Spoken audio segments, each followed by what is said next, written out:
Radio Anthropocène. À l'écoute du changement global.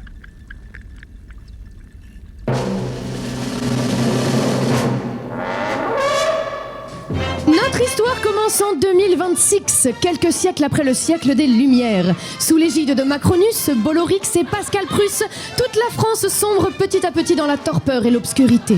Les droits et les savoirs durement gagnés durant de nombreuses années de lutte sont remis au placard, écrasés par des biais hérités de temps fantasmés. Toute la France ? Non. Une poignée d'innées érectiles gauloises résiste encore et toujours à l'envahisseur, perchée sur les pentes de la Croix-Rousse, la colline qui travaille. Allez, Jacobix, lis ton texte. Par tout atis que le ciel me tombe sur la tête si je mens, mais il me semble bien que les Romains sont les vrais Romains, et non pas les anti-Romains, malgré les dernières nouvelles colportées par Rome par le biais de médias réactionnaires rachetés par de riches tribuns qui souhaitent la dissolution de la France insoumise. La vie était rude pour notre petit Gaulois au cœur d'or et dont le faciès disgracieux était barré par une vile moustache qui ne rattrapait pas son manque de maturité. Non. Quoi Déjà le costume, non. Enfin, je veux dire, c'est... Non, et puis baser toute notre intro sur Astérix, je trouve ça limite pour un spectacle qui parle entre autres des Gauloises. Mais c'est super Astérix, c'était compliqué de passer à côté quand même. Ouais, c'est super, c'est surtout bourré de contre-vérités historiques, d'accord, qui ont beaucoup influencé beaucoup des idées reçues qu'on a aujourd'hui sur les Gaulois et les Gauloises. Goscinny et Uderzo, les auteurs d'Astérix, eux-mêmes disaient que la BD parlait beaucoup plus de leur époque contemporaine que de la Gaule romaine. Oui, et moi je fais pareil. Macronux, Bollorix, c'est de la caricature. Et tu peux le dire, hein, je suis une génie. Non mais c'est vrai. C'est très marrant. Y a pas à dire. Et j'ai jamais douté de ton génie d'ailleurs, la petite voix. Pardon, mais c'est moins drôle que ta moustache qui bouge quand tu discutes. Oui, non mais je reprends quand même. On peut pas se permettre dans un spectacle qui se prétend mélanger stand-up et science de dire des contre-vérités historiques, d'accord ? Par exemple, les Gaulois ne mangeaient pas de sanglier. Voilà, c'est dit. Les Gaulois ne chassaient que très peu, ils cultivaient des légumes et ils avaient du gibier, voilà, ils mangeaient pas de sanglier. Obélix ne pouvait pas être tailleur de menhir, d'accord ? Il y a 2000 ans entre l'érection des derniers menhirs et le début de la Gaule romaine, d'accord ? Astérix aurait pu dire quoi Kubix que c'était plus juste scientifiquement. Enfin, je veux dire, c'est hors de question. Est-ce que vous avez entendu, il a dit érection et Gaule dans la même phrase.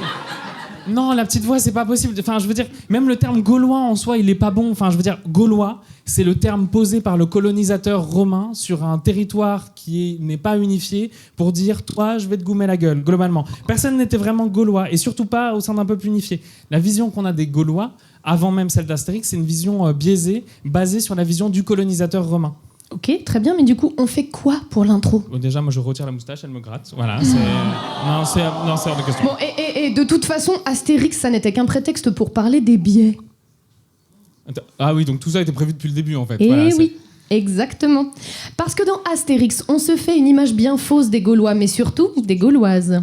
Ah oui, tu veux nous en parler sans filtre ? Les Gauloises ? Rapport aux cigarettes ? Excellent, les cigarettes, bravo. On peut applaudir hein, si ça lui fait plaisir, je vous en prie. Arrêtez, c'est rien. Si j'étais une personne physique, je t'aurais checké, Jacob. Plaisir. Bien. Dans l'image biaisée que l'on a des Gauloises, les femmes sont au foyer, pacifistes au sein de la tribu. Mais c'est faux. Certaines sociétés celtes, par exemple, étaient matrilinéaires. Des femmes ont été au combat, certaines avaient plusieurs maris. Bref. Le problème, c'est souvent le regard avec lequel on relit l'histoire, que ce soit à l'époque des Romains où les Celtes étaient assimilés à un gloubi-boulga barbare à civilisé, ou à l'époque de Napoléon où les Gaulois ont servi de base pour un sentiment national inventé de toutes pièces. On regarde le passé avec des lunettes du présent, teintées de notre culture et de notre époque. Et donc, on interprète l'histoire comme ça nous arrange. Cette vision-là de la femme frêle au service d'eux ou au foyer, tu vois, elle persiste. Tu verrais les grands yeux que les gens font encore quand je leur raconte que mes potes meufs ou non-binaires ou tout autre spectre qu'un homme 6-7 soulève 90 kilos ou plus au développé couché. Leurs lunettes culturelles ne peuvent pas accepter cette information. Et que d'autres gens puissent avoir un corps musclé, puissant, sportif et surtout qui s'extrait du male gaze ou des représentations médiatisées. Attends, tu parles de lunettes, moi j'ai acheté que des moustaches du coup.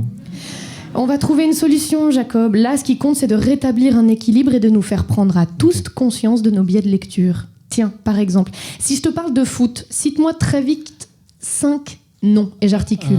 Attends, non, je suis une merde en foot. Olive. Du coup, Tom, requin de foot de rue. Non, alors, ouais. c'est- Pardon, en fait, t'es un mexiste, mais ça veut pas dire que tu dois t'intéresser au Oui, foot. voilà, Ça merci aussi, c'est un biais. beaucoup. Ouais, Donc vous, merci. public, vous sauriez me citer 5 personnes dans le foot? Wendy Renard. Sarah Blouadi. Quelqu'un a bien fait ses devoirs, là, j'ai l'impression. Hein. Ah, on a quelqu'un qui... C'est bien, ça me fait très plaisir. Quelqu'un qui pourrait dire Zinedine, voit pas. Jamais entendu parler. Voilà. Eh ben écoutez, ça fait plaisir, mais ça baise la suite de mon sketch. Mais c'est super quand même. Allez, on rebondit, on garde la pêche. Parmi toutes ces joueuses, combien ne sont pas des hommes cis hétéros? Bah là, en l'occurrence, c'était super. Donc Eh c'est ouais. un 6 sur 10. Alors oui, heureusement, ça change. Merci beaucoup, mais c'est encore long. Et c'est la proposition que l'on fait ce soir. De retirer nos lunettes de biais, le public l'a apparemment déjà fait, et d'essayer de regarder l'histoire, le sport, la culture sans nos biais culturels. C'est le programme de cette nouvelle édition du Feu au lac. Putain, c'est vrai, pardon, on sait pas. Oui. Ah bah si, du bruit pour la petite voix, s'il vous plaît.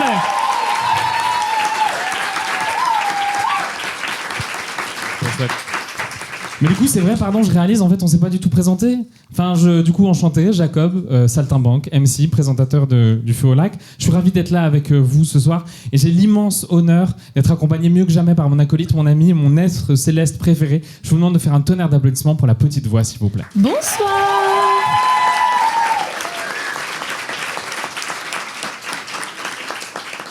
Alors pendant 1 heure, vous allez participer à un moment exceptionnel, à un mélange subtil d'humour, de stand-up, de poésie, de vulgarisation scientifique, tout ça de manière très bordélique.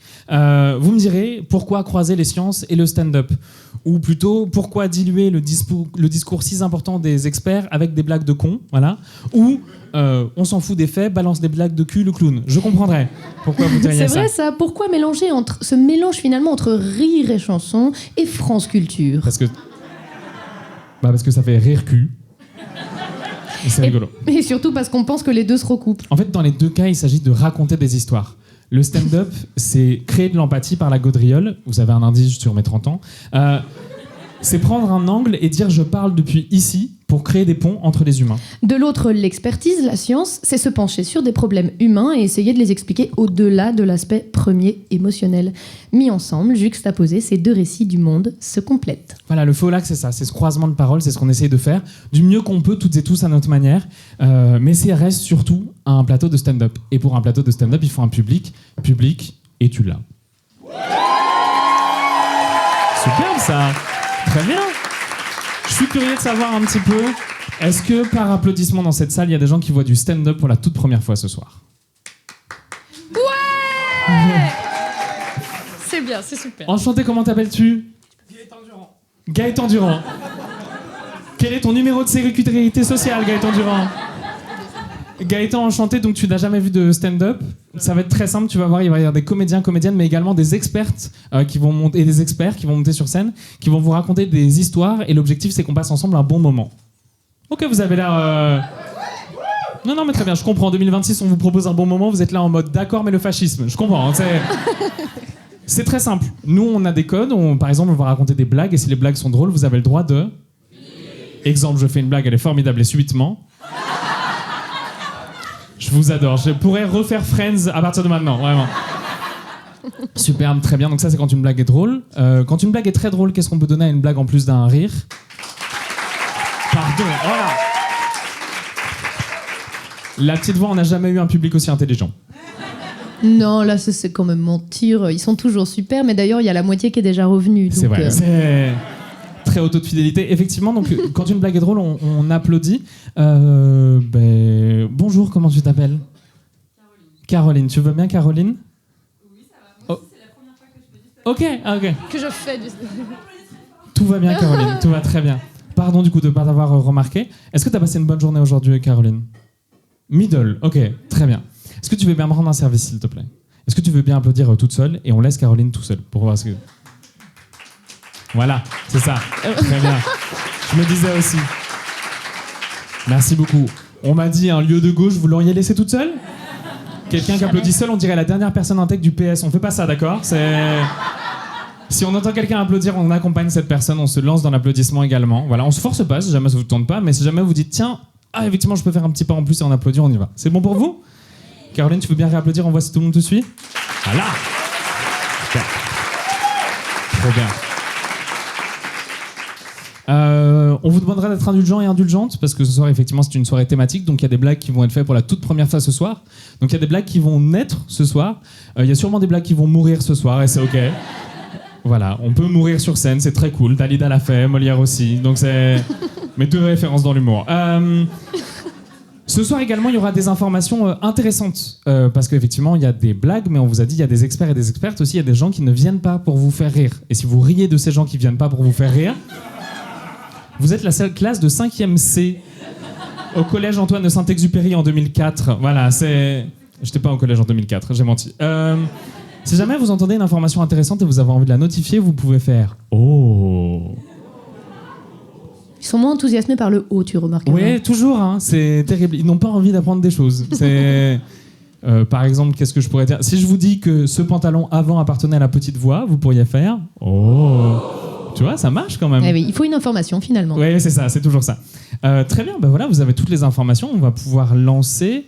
Ah putain, bah non, du coup, ça va pas. Bah pourquoi ? Mais non, mais parce que j'ai encore tout mon déguisement d'Astérix là, je me suis pas habillé pour, enfin c'est ridicule, on va pas faire une soirée comme ça, je suis... Bah si, il est mignon ce t-shirt noir sur toi, pourquoi ? Tu rigoles, ça me fait des épaules toutes plates et tout, c'est... Mais t'as pas les épaules plates. Enfin pardon, je te donne mon avis, mais on s'en fiche de ce que je pense de toute façon. C'est quoi le souci avec les épaules plates au pire ? Elles te permettent de tenir tes bras, non ? T'as pu accrocher les projos tout à l'heure grâce à elles. Oui, je sais pas, en fait je me suis jamais senti très bien dans mon corps. Depuis longtemps, hein. En fait, je me sens pas hyper gaulé, tu vois, pas musclé, j'ai pas de forme, je correspond pas forcément à des normes de genre d'un côté ou je sais pas, et ça me... En plus, j'aime pas, là, il y a des gens devant, j'ai pas envie qu'on en parle là. Mais non, mais pas, on peut arrêter d'en parler, y a pas de souci. Et puis, ouais, tu sais, moi j'ai la chance d'être immatérielle, mais je suis sûre que si j'étais réelle, j'aurais tout autant de soucis que toi avec mon corps, même plus si ça trouve, même si c'est pas la meilleure compète, hein, j'en conviens, mais tu sais, je connais une personne incroyable qui devrait te remonter le moral, ou en tout cas t'aider à cheminer dans ta réflexion. Si tu es à l'aube d'une révolution, Louise est la personne qu'il te faut. Elle est ta copine féministe qui met l'ambiance à coups de punchline pailleté, meuf badass.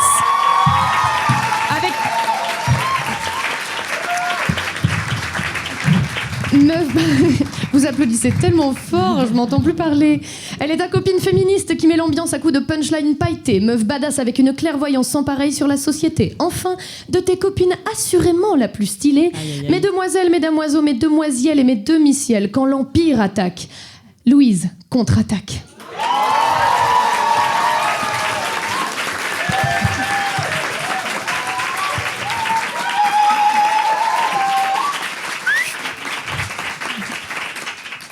Ça met tellement à l'aise de rentrer sur un grand silence puis d'attendre d'être décrite. Bon.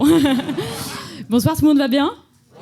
Ouais, super. Je suis vraiment ravie d'être là ce soir. Quand Jacob m'a invitée pour cette soirée donc thématique gaulée, j'ai été hyper honorée d'être invitée et en même temps pas hyper surprise. Dans le milieu, on appelle ça du délit de fessier. Donc voilà. J'aimerais vous dire que j'ai honte de cette blague, mais je la trouve assez incroyable. Non, je suis vraiment ravie d'être là ce soir. Le mot gaulé, voilà, moi, il m'a beaucoup évoqué le rapport au sport, au corps particulièrement. Et c'est vrai que c'est quelque chose qui est partagé quasiment par tout le monde, sauf la petite voix qui n'a pas de corps. Mais vous voyez, tout le monde a un corps, c'est peut-être la seule chose universelle que toute l'humanité partage. Ça, et avoir fait des checks de coude pendant 2 ans et demi. Mais sinon, tu vois, tout le monde a un rapport à son corps plus ou moins facile, plus ou moins évident. Et paf, ouais, parce que tout le monde naît avec un corps, c'est notre véhicule, tu vois, dans la vie, dans l'existence. Et moi, j'estime que ce véhicule, tu devrais avoir le droit de le pimper, de le tuner comme tu veux. Tu vois, tu peux augmenter sa puissance, tu peux dessiner des motifs tribaux sur le pare-choc si tu veux. Tu fais ce que tu veux avec ton véhicule, tu fais ce que tu veux.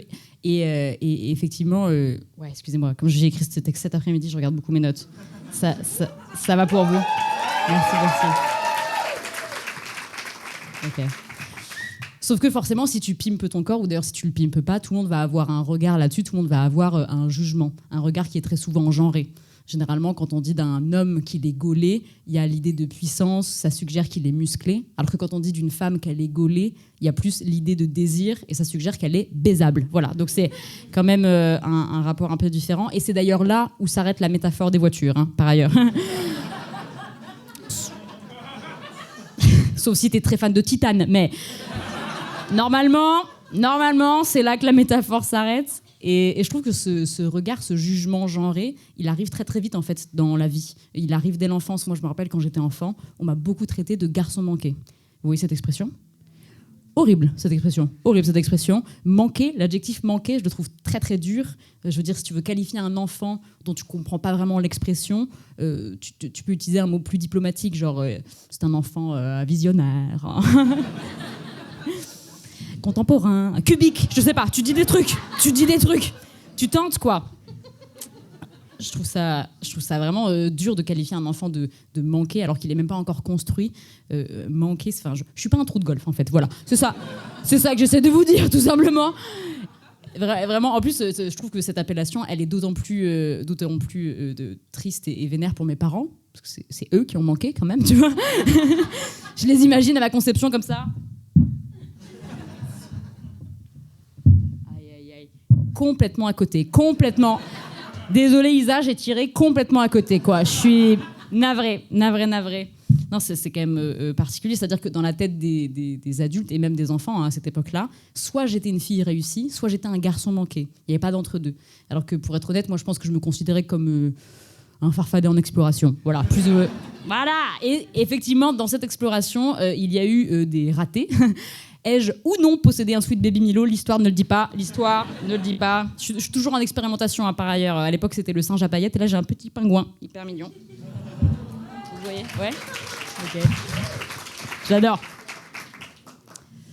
J'adore ce pull. Il est très récent, par ailleurs. Voilà, j'avais envie de le mettre, puisqu'on est là pour parler de son corps, etc. Et je me rappelle que les gens s'arrêtaient sur des détails qui, moi, me paraissaient complètement insignifiants pour me qualifier de garçon manqué. Par exemple, je mettais mes mains dans mes poches et pas mes mains dans mon manteau. Scandale. Vraiment, genre... Parce qu'en fait, j'avais des pantalons de garçon, et comme on le sait, les pantalons de garçon ont des poches beaucoup plus grandes que les pantalons de filles. Vous voyez, je ne peux rien faire avec ces poches. Je ne sais pas ce que se disaient les designers, tu vois, ils se sont dit... Bon, faudrait pas qu'elle range un tout petit peu trop de confiance en elle, la gamine, voilà. Donc, effectivement, je mettais mes mains dans mes poches et ça a matrixé un peu les filles de mon école qui, du coup, me voyaient comme un garçon et ne me laissaient pas rentrer aux toilettes. Donc, toute la journée... Ouais, c'est vénère. Mais très utile en festoche, parce que là, espèce de tolérance incroyable. C'était très pratique pour la binouse. Enfin voilà, c'était une époque un peu particulière et peut-être que le fait d'avoir grandi avec ce regard-là sur moi, tu vois, de garçon manqué, ça fait qu'aujourd'hui j'ai un rapport plutôt masculin avec toutes les précautions qui s'imposent à mon corps. C'est-à-dire que j'ai envie d'être musclée, j'ai envie d'avoir la petite veine sur l'avant-bras. Tu vois, j'ai envie d'avoir des mains puissantes qui peut genre décapsuler une bière avec un briquet comme ça. J'ai envie de ça. Alors que de manière tout à fait réaliste, la seule chose que font ces mains, c'est soulever l'opercule du jambon végé de chez La Vie. Donc voilà, on a connu plus viril. Je sais pas si j'ai le droit de citer des marques. On est à la radio. Ah, des marques qui font du bien au corps. La Vie, Biocop, Doctolib. Voilà. C'est beau. Des trucs qui... La petite voix qui a tellement de retard sur cette blague, vraiment. Des marques qui font du bien à la santé. D'ailleurs, la bonne santé, je trouve que c'est un peu un prétexte pour lequel les gens font de la muscu. C'est un peu ce qu'ils utilisent comme prétexte, alors que c'est très rarement pour ça, je pense, qu'ils font de la musculation en réalité. Je pense qu'ils font ça juste parce qu'ils sont nés avec la carcasse d'une Fiat Panda et qu'ils ont envie de se pimper, quoi. Et ils ont envie de se tuner la gueule, ce qui est très OK, hein. Ce qui est très OK. C'est trop bien de vouloir se sentir beau et belle. Et si ça passe par le corps, ça passe par la musculation, ma foi, il n'y a pas de souci. Mais des fois, ils en font trop. Trop, surtout que par ailleurs, la musculation, ça peut être utilisé comme une forme de propagande pour certaines idées politiques, tu vois. La première salle d'haltérophilie à Lyon, il faut savoir, elle s'appelle la Gauloise de Vèze. C'est particulier. La Gauloise de Vèze qui est donc où ? C'est vrai qu'ils sont intelligents, hein, ce public. C'est vrai qu'ils sont smart. Et je trouve que voilà, l'image de, comme le disait Jacob, du Gaulois, etc., de la résistance, ça crée un récit qui oppose l'homme moderne, aka l'homme soja, à l'homme ancien, viril, qui mange 3 steaks crus par jour et qui, bizarrement, meurt d'un cancer du cul à 50 ans. Bon.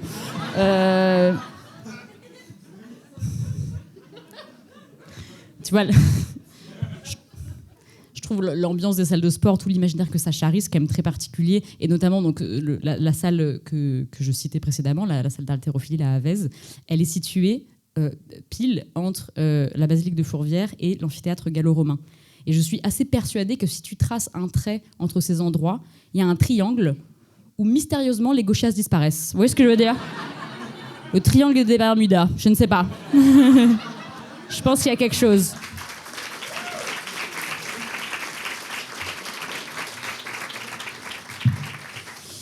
Alors évidemment, tous les gens qui vont à la salle de sport ne sont pas d'extrême droite ou n'ont pas ce genre d'idéaux, mais curieusement, quand même, cette salle se situe à Vèze et pas à la Guillotière, quoi. Voilà.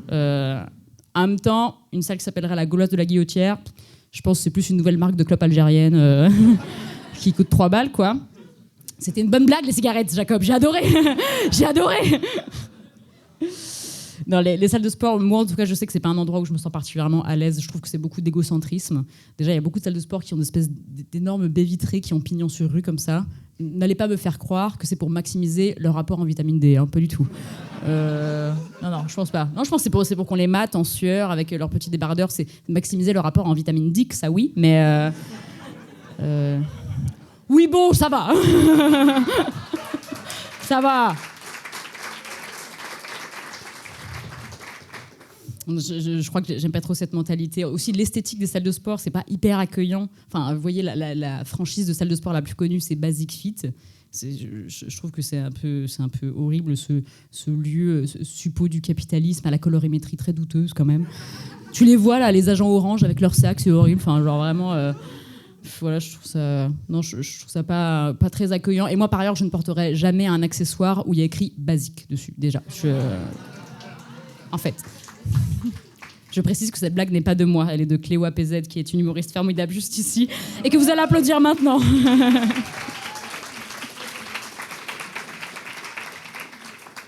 Non, je me refuse à aller dans une salle de sport. Vraiment, je m'y refuse. Je trouve ça trop dangereux. Je trouve ça vraiment dangereux d'y aller. Souvent, voilà, il y a plein de gars qui sont là. Et parmi ces gars, il y en a un particulièrement lourd qui vient donner des conseils aux meufs alors qu'elles n'ont rien demandé en leur parlant d'un peu trop près, comme ça. Et moi, si vous voulez, je n'ai pas du tout envie d'être ce gars. En fait, je vous explique. En fait, ça me terrifie l'idée de passer cette ligne, quoi. Je vous ai dit que j'avais un rapport un peu masculin à mon corps. J'ai peur de tomber là-dedans. Vraiment, j'ai peur de tomber là-dedans. Et je pense que le risque est réel. J'emprunte trop de choses à la masculinité. Je suis bloquée dans une espèce de paradoxe où, pour moi, tout homme cis-hétéro est, jusqu'à ce qu'il me prouve le contraire, un bouffon. Et en même temps, des fois, j'ai vraiment très envie de mettre un chapeau à grelots et de le rejoindre dans la team. Vous voyez ce que je veux dire ? C'est terrible.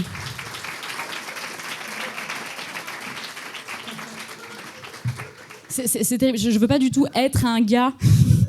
Je veux pas du tout être un gars, mais je veux être un bro. Vous voyez ce que... Vous voyez, moi, il y a rien qui me donne plus de joie que de rentrer dans une salle remplie de mecs et de réussir successivement tous les checks.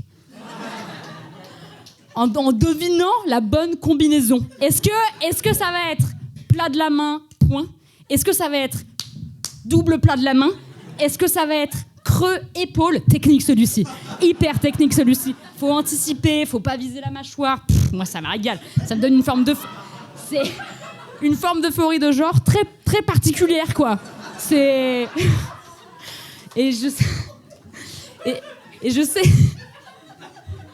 Je sais que c'est quelque chose qui est sans doute très personnel à moi, mais en même temps, c'est aussi très social, c'est-à-dire qu'on valorise beaucoup les comportements masculins, là où les attitudes féminines sont très souvent moquées, voire décrédibilisées, alors que les comportements masculins, c'est un peu plus... C'est stylé pour X ou Y, ou plutôt... Ouais, X ou Y raison. Vous l'avez...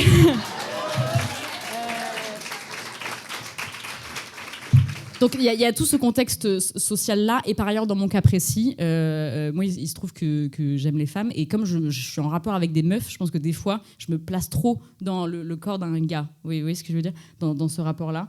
Et c'est problématique, enfin, j'ai peur d'être problématique, je sais que je l'ai déjà été parfois. Pour vous dire, il n'y a pas si longtemps que ça, j'ai littéralement flashé mon biceps devant une zouze. J'ai littéralement fait ça. C'est terrible, et j'étais en panique parce que je m'en suis rendu compte instant, hein, voilà. Instantanément, on sait qu'on a fait la boulette. Et je me suis dit, ok, ouais, j'ai trop peur qu'elle m'engueule ou que je me fasse sortir du bar, ce qui aurait été légitime. Heureusement, je pense que cette personne portait des baguilles quand elle était plus jeune. Elle m'a flashé son biceps en retour. Et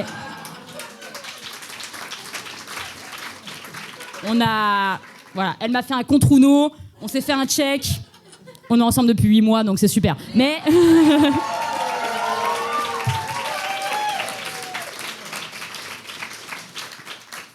Mais voilà, j'essaie quand même et je finirai là-dessus, j'essaie de trouver d'autres expressions de masculinité qui me plaisent plus, qui me correspondent plus. Donc si je veux des muscles, je vais pas à la salle, mais je vais par exemple à l'escalade, parce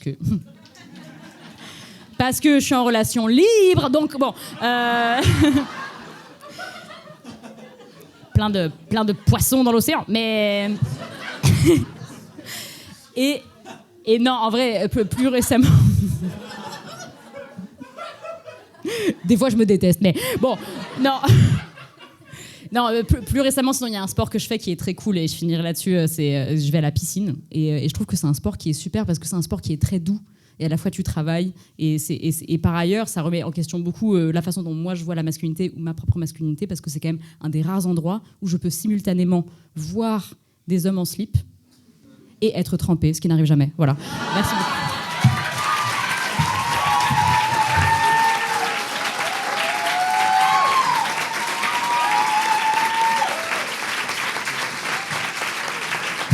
Mesdames et messieurs, toutes les personnes en dehors du bruit pour Louise Dodel, s'il vous plaît.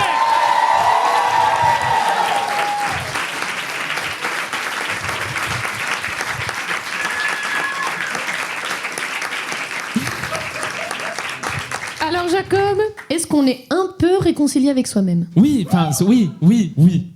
Enfin, quand je vois Louise, de toute façon, je suis réconcilié avec moi-même. Mais c'est long. D'une manière mignonne, hein, c'est ça que tu as dit. Oui, bien sûr. C'est... Non, mais c'est long comme chemin. Enfin, ça fait du bien d'entendre ça et d'en rire. Et d'ailleurs, moi aussi, je m'identifie. Moi, je pense plutôt que je suis un gobelin. Voilà, c'est...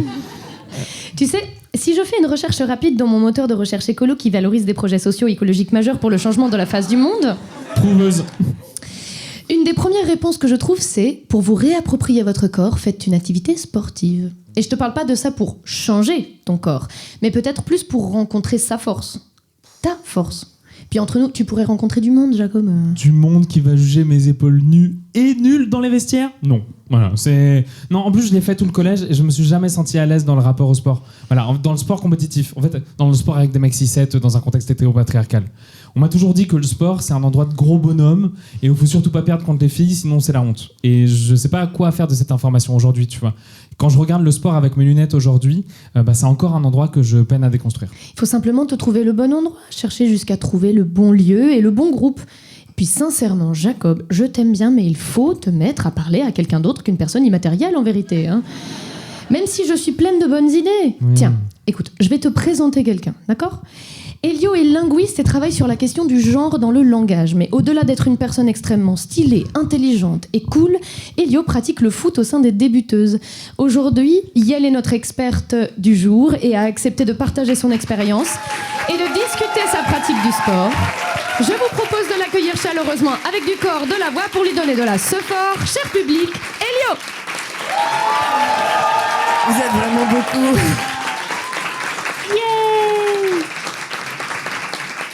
Merci infiniment d'avoir accepté d'être avec nous ce soir. Comment ça va ? Hyper bien, vous êtes beaucoup. Ça va bien se passer, je suis une professionnelle. J'avais envie de commencer par une première question. C'est quoi ton parcours et ta première rencontre avec ce sport ? Et quel sport d'ailleurs ? Parce que les débuteuses, j'ai dit le football, c'est bon, j'avais tout mis en pratique, c'est bon, on peut y aller, on déroule. Donc avec le foot, je suis en train de me rendre compte que moi je mets ma main dans ma ceinture. Je sais pas si c'est ok. Moi, ma rencontre avec le foot, c'était un moment où j'étais seule chez moi. Où j'étais seule chez moi dans la Drôme. Et où je commençais à me dire, mais est-ce que vraiment je suis une personne cis ? Est-ce que vraiment je suis une personne hétéro ? Ouais, je me suis posé toutes les questions en même temps. Et je me disais, là, comme ça, dans la campagne, avec aucun rapport avec la queerness, ou presque, à ce moment-là, j'étais en mode, bon. Et j'ai vu passer un mail sur une mailing list féministe, parce que dans la Drôme, on a des mailing lists féministes. Et j'ai vu un mail qui passait en disant ouais, on monte une équipe de foot queer féministe, si t'es chaud, viens mercredi à 18h sur le stade de Alex. Et j'ai dit ok. Et moi franchement le foot, j'avais pas trop d'histoire avec le foot en fait, enfin, si ce n'est que si j'aimais bien parce que comme ça je faisais comme les garçons, ça j'aimais bien. Et du coup j'avais arrêté assez rapidement parce que du coup je pouvais rien faire à part le goal.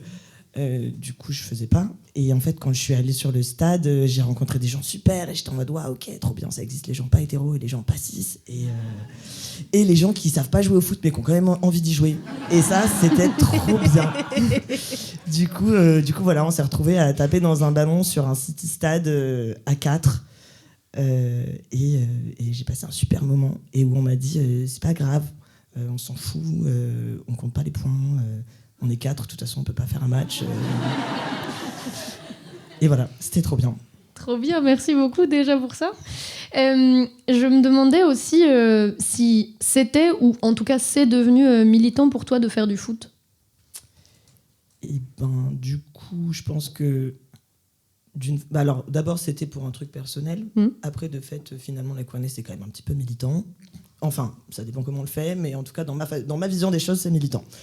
Et après oui, grave, parce qu'en fait j'ai aussi découvert que les personnes qui faisaient du foot depuis longtemps voyaient ça comme vraiment genre un outil de ouf de militantisme. Et je l'ai après vu directement sur le terrain quand je suis venu à Lyon. En fait, j'ai rejoint l'équipe des débuteuses et en fait, j'ai réalisé que juste être sur un terrain déjà, c'était pas si simple. Parce que par exemple, quand on arrivait sur le terrain, il fallait qu'on explique aux mecs qu'il allait falloir qu'ils sortent en fait pour qu'on puisse venir jouer. Et ça, en général, ils étaient pas d'accord.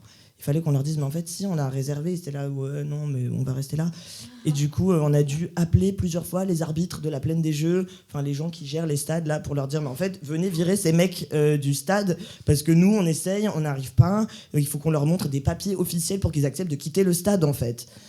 Et ça, et à des tournois où on a accepté de laisser un demi-terrain à un moment et où en fait après les mecs voulaient plus partir.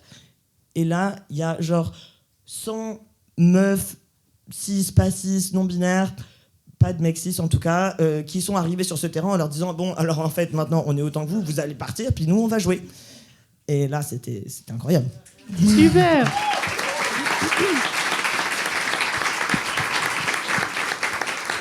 Et du coup, tu parlais des débuteuses et je me demandais quelle était la proportion de lutte au sein des débuteuses et dans ce sport. Et du coup, des actions concrètes que vous pouvez faire aussi peut-être avec les débuteuses.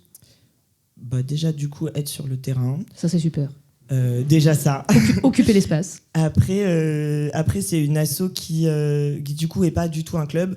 Il n'y a pas d'adhésion, il n'y a pas de besoin de savoir jouer au foot ou d'avoir du matériel. Et puis on peut venir quand on veut.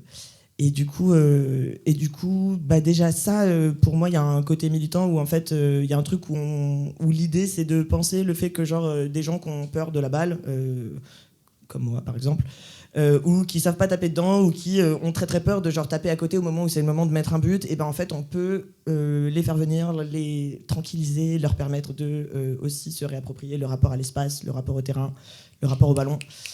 Ça c'est trop bien.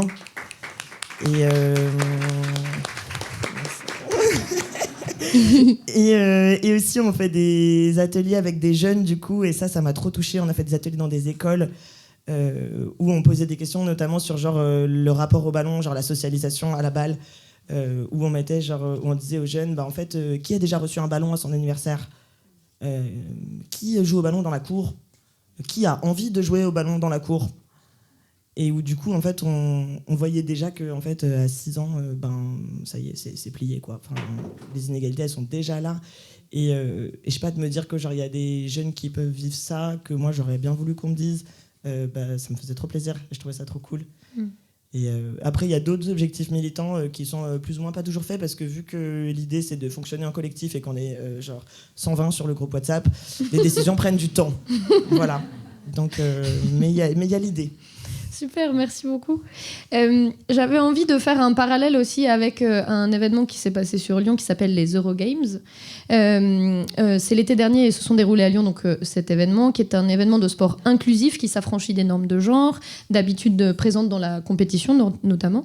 Est-ce que toi, on en parlait tout à l'heure, tu vois ce sport-là où tu l'as expérimenté, on parlait de la compétition, mais comme un sport qui est et qui doit être compétitif ou pas du tout? Alors non, plutôt, moi je suis terrifiée par la compétition.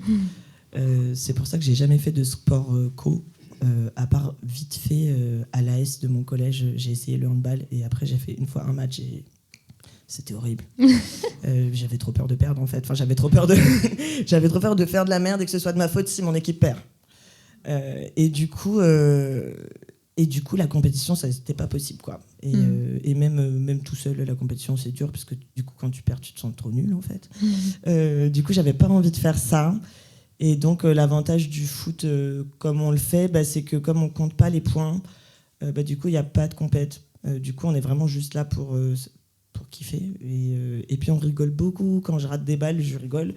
Et je rigole pour me déstresser, mais je vois que les autres rigolent aussi, et du coup ça va. Parce que personne n'est en train de me dire putain t'as déconné, t'as raté la balle. Donc ouais, non, je pense que justement pour moi plutôt l'aspect vraiment, enfin un des aspects inclusifs en tout cas, c'est de pas avoir de compétition et du coup de pas avoir aussi ce truc de la performance qu'on nous ramène énormément, notamment je pense genre quand on est enfant et qu'on veut jouer au foot dans la cour, en fait la raison pour laquelle on n'accepte pas les meufs, c'est qu'on leur dit qu'en fait elles sont nulles. Et que du coup, oui, forcément, on est nul si on peut jamais jouer. On va pas devenir super comme ça toute seule, en fait. Enfin, ça peut pas marcher. Et du coup, il y a ce truc-là de la performance, de genre, d'y arriver, quoi. Et on en a parlé aussi ensemble au téléphone, et je l'ai revu aussi notamment dans les Eurogames. Ils bougent les modalités de recrutement afin justement de permettre à tous de participer et d'avoir des équipes en mixité. Et aujourd'hui, toi, tu la penserais comment, la mixité dans les groupes dans lesquels tu joues, et notamment par le biais de l'assaut des débuteuses? Eh ben, c'est un gros débat. C'est un gros débat qu'on a en ce moment même, d'ailleurs. À 102 personnes sur le groupe WhatsApp. À 102 personnes sur le groupe WhatsApp. Non, il y a des groupes et des commissions et des sous-commissions et des sous-groupes qui s'organisent, qui essayent de trouver une réunion et qui se subdivisent, bien sûr, et qui ensuite mettent des sondages en ligne dans lesquels il y a une erreur et que du coup il faut publier un deuxième sondage en ligne. Bien évidemment, bien sûr, on le sait. Mais donc les questions qui se posent sur la mixité, c'est... Pour l'instant, c'était une asso, c'est écrit dans les statuts qu'il y a une asso en mixité sans mec cis. Mais on nous a fait remarquer déjà à des tournois qu'il y avait quand même des trucs où même juste on voyait dans les foules que par exemple les transmasques traînaient plutôt ensemble, qu'il n'y avait pas forcément une super mixité à l'intérieur. Et en parlant de mixité sociale aussi, par exemple, il y en a vraiment très très peu. D'avoir des personnes qui ne soient pas que des personnes blanches aussi, c'est aussi quelque chose qui est en questionnement, mais pas gagné. Et au niveau du genre, il y a aussi la question maintenant de se dire, en fait, si notre prisme, c'est les dominations par rapport au genre, pourquoi est-ce qu'en fait, on ne fait pas une mixité choisie sans mec cis hétéro? Et pourquoi est-ce que ce ne serait pas ouvert aux mecs cis gays, en fait? Et moi, c'est une position que je porte parce que je pense qu'en fait, en termes d'oppression du point de vue du genre, je comprends tout à fait que, genre, comme un sas de passage, on a besoin d'abord de genre plus voir de mecs cis sur un terrain, d'un point de vue perso, quoi, par rapport à ce qu'on a pu vivre avant et tout. Mais après, en termes de genre vivre ensemble des choses, je trouve que c'est hyper important qu'on puisse être tous ensemble face aux oppressions de genre. Et moi, c'est ce que je défends aujourd'hui, mais après... c'est des grosses discussions. On en parle de ouf et je pense que tout le monde a aussi ses limites et ses vécus qui font des choses par rapport à ça. Je te remercie infiniment pour ton partage. Merci à vous. C'est super.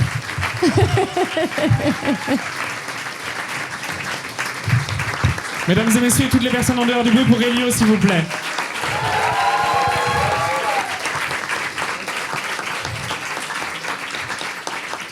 Non! Oh non! C'est pas grave, je suis un comédien. Qu'est-ce que ça fait du bien, n'empêche, de voir d'autres témoignages, de voir d'autres manières de faire du sport, de voir d'autres manières de penser l'inclusion, de sortir de cette vision avec les hommes, avec un grand Z et un tout petit H. Non mais ça rappelle plein de choses, ça rappelle des discussions qui peuvent avoir lieu ici, ça rappelle des discussions avec des potes, ça rappelle des livres, ça rappelle des podcasts, plein de choses plein de choses que plein de gens disent depuis plein d'années. Et juste, on les écoute pas, quoi, merde. Enfin, il y a trop de gens qui les ignorent encore. C'est hyper important qu'on puisse partager, libérer la parole sur tous ces sujets, qu'on en parle, qu'on se partage des supports ou qu'on croise les amitiés pour ouvrir les discussions. Mais en vrai, on est plusieurs à le dire depuis des années, tu viens de le dire, et à essayer de partager un point de vue différent, à bouger le projecteur pour mettre la lumière un peu ailleurs. Mais bon, clairement, si on ne nous écoute pas parler, va peut-être falloir hausser le ton. D'ailleurs, je connais une personne qui n'hésite pas à réenfoncer les portes qui devraient être restées ouvertes depuis longtemps. À défaut d'une carrière dans la musique, Chloé utilise son micro comme un mégaphone et l'humour comme un outil de révolte. De sa voix puissante, elle se réapproprie les codes de la scène pour allumer le feu, hurler bien fort ce qu'on a besoin d'entendre, un brin d'humour noir, un mélange de rock'n'roll et de saxophone, et un peu de sucre en poudre. Chère Chloé, cher public, Chloé fucking Drouet!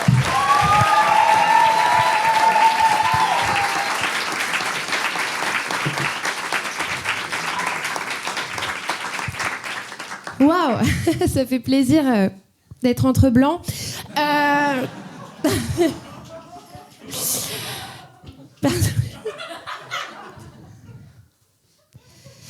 Allez, non, je suis. Alors, voilà, mais ça va être un peu. Alors, déjà, je suis désolée. Pardon, peut-être que ça se voit. Voilà, moi, quand je stresse, c'est comme quand j'ai froid. C'est comme quand je désire également. On dirait Nicolas Hulot face à une jeune étudiante. Je pointe, voilà. Coupable. Alors, format un petit peu particulier pour moi, parce que d'habitude, je joue des blagues que j'ai écrites. Alors, je les ai écrites, hein, c'est moi, mais que j'ai écrites et que j'apprends par cœur. Et là, en fait, je me suis dit, quel plus bel exercice pour une humoriste que de faire de la chronique. Et j'espère vraiment être à la hauteur de mon idole dans cet exercice-là, Sophia Aram. Allez, c'est parti, on y va. Let's go. Donc Jacob m'a gentiment dit, tiens, j'ai pensé à toi pour le terme gauler. Voilà, il y a le thème gauler. Et je me suis dit, yes. Il trouve que je suis bonne. Et il m'a dit, non.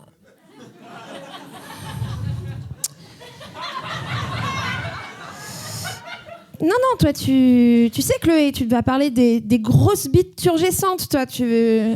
Grosses bites bien juteuses, c'est bien ton truc. Donc voilà, bah moi mon thème c'est avoir la gaule. Donc et vous êtes bien en veine.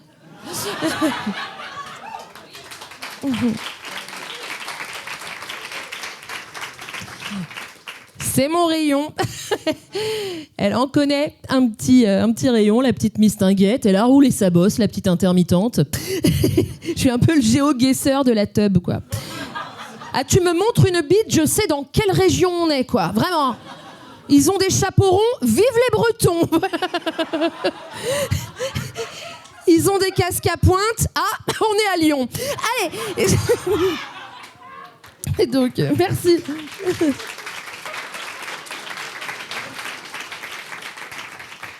Je reviens sur les chapeaux des Bretons. Ce serait drôle dans une bite avec un petit chapeau de Breton. J'étais avec Guénaël sur le pont de Saint-Brieuc. Allez. Et j'ai croisé le groupe Matas solo cornemuse. Fallait pas m'inviter, hein. Bon, en tout cas, Jacob, si tu veux, tu peux avoir la Gaule, mais tu n'auras pas ma France. Ça, jamais. Ma France qui se couche avec la Gaule et qui se réveille avec la Galle. Et oui. Avoir la Gaule, c'est drôle comme expression. Parce que déjà, il y a avoir. Comme dans posséder, quoi. Et moi, je suis désolée, mais éventuellement, de mon côté, hein, moi, je dis pas « j'ai une mycose ». Je dis « je suis encore sous l'emprise d'un Ardéchois ». Voilà, donc... Cela dit, si je peux dire j'ai un problème avec les hommes. Ça oui, ça on peut. Allez, merci, c'est drôle ces petits clapotis, parce que... Non, je vous le dis, on dirait vraiment une petite classe d'enfants en tongs qui vont clic, clic, clic. C'est mignon. Et alors, il y a quelque chose qui est intéressant dans le terme « avoir la Gaule », c'est que la Gaule, précisément, ne porte pas de majuscule. Pourquoi ? Est-ce que quelqu'un sait ? Personne. Donc, c'est... Je suis Jamie, apparemment. Non, à la base, qu'est-ce que c'est la Gaule ? À la base, c'est une longue perche. Non, mais juste une longue perche, quoi. Le gars qui a inventé ça s'est dit... Eh ben, on va prendre le max. Voilà. C'est donc une longue perche, un bâton ou une baguette. Et là, j'invente rien. Une baguette qui sert à donner des coups. Et là, voilà, ma Gaule, c'est ça, ma France. Oui, oui, baguette. Ma France à moi, qui aime pas les vergetures, mais qui a la verge dure. Wow. Laurent Ruquier ou quoi, la team? Elle est virile, elle est violente, elle est française, elle est bougon. Elle est ouin-ouin, elle a des petites retraites. Mais bordel, quelle bite elle a, ma France! Une bite qui parle pas. Une bite qui parle pas, mais qui tape fort. De la violence en métaphore. Je suis grand corps malade. Et... non, mais des coups plus que des mots. 1000 façons de nommer un chibre, mais pas de mots pour rompre correctement. Voilà. Bah oui. À quoi ça sert? Vous êtes cons, quoi! Ma France du ghosting, ma France des crimes passionnels. Ah, ça rime moins, hein?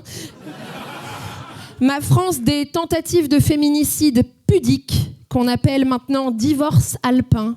Vous connaissez? Alors écoutez, je vais vous apprendre ce que c'est qu'un divorce alpin. Le concept a été mis en lumière il y a quelques jours. C'est quand t'es trop lâche pour divorcer, donc que t'abandonnes ta conjointe en pleine randonnée dans les montagnes. Ça existe. Quand tu préfères gravir l'Everest pour y abandonner ta copine que de surmonter la petite colline de la discussion pour repartir du bon pied. Toute cette virilité nomade, chic et choc en quechua. Un balisto pour une bastos, bref... Nathalie, je vais la lâcher sur la dent du chat, on va voir si elle me reproche de pas bouger du canapé, ouais. Dans cette notion-là de Gaule, dans le avoir la Gaule, on sait plus si on parle d'une teub ou d'un objet contondant. Et alors, objet contondant. Ça fait longtemps que je rêvais de dire ce terme. J'ai toujours rêvé de le dire, il me manque juste un perfecto de cuir et je suis qui? On glatte, enculez-moi. Allez, oh. Non, qui de l'œuf ou la poule, qui de la teub ou du bâton. Et je crois qu'en fait, il suffit d'écouter les femmes, celles qui sont toujours là, en tout cas pour savoir qu'il n'y a pas de bites de chair, il n'y a que des bites de sang. Je crois que... ça rit plus. Allez, bah alors, faut quand même en avoir dans le fut pour abandonner une personne en montagne alors qu'avec une perche entre les jambes, normalement, t'es censé pouvoir monter une tente. Et c'est pas faute moi-même de penser de temps en temps à disparaître. Et je pense que ça, en fait, il faudrait qu'on soit tous capables d'en parler derrière un micro. Moi, des fois, je vais mal. Et quand je vais mal, j'ai des pensées. Voilà. Et ça tombe bien parce que je vois une psy qui est spécialisée dans le suicide. Et elle a du mal à fidéliser sa clientèle. Mais... Et récemment, je lui disais, je ne trouve plus d'excitation. Il me faudrait un sursaut. Il me faudrait quelque chose qui me donne envie de continuer comme ça. Et je lui dis, je crois que j'en suis à un point où je me dis, putain, il faudrait que je disparaisse dans des circonstances mystérieuses pour qu'enfin un journal se porte sur ma disparition. Alors après, je dis circonstances mystérieuses, mais moi, je suis hétérosexuelle. Donc bien souvent, les circonstances mystérieuses, elles vivent sous mon toit et elles se grattent les couilles. Voilà.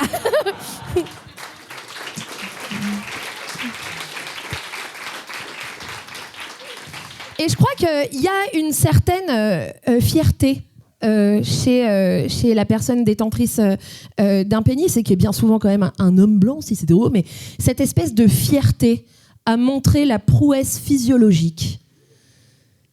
Alors qu'on dirait un enfant de 4 ans avec une fausse guitare électrique, quoi. Avez-vous déjà vu cet être blême, presque contre le mur de sa cuisine, à poil, en train de bander, et de vous regarder en faisant... Quelle tristesse. C'est... Si vous ne voyez pas qui c'est que c'est vous, hein.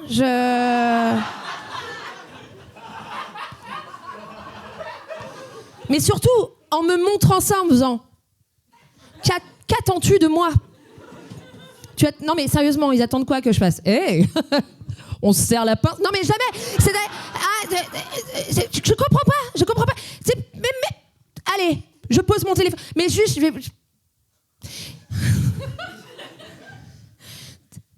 Cette personne qui, pour vous montrer qu'elle est excitée, va prendre votre main et va la coller contre son sexe. Je suis genre, mais... Oui, et moi, quand j'ai pété, je vais te le faire sentir. Enfin, je sais pas,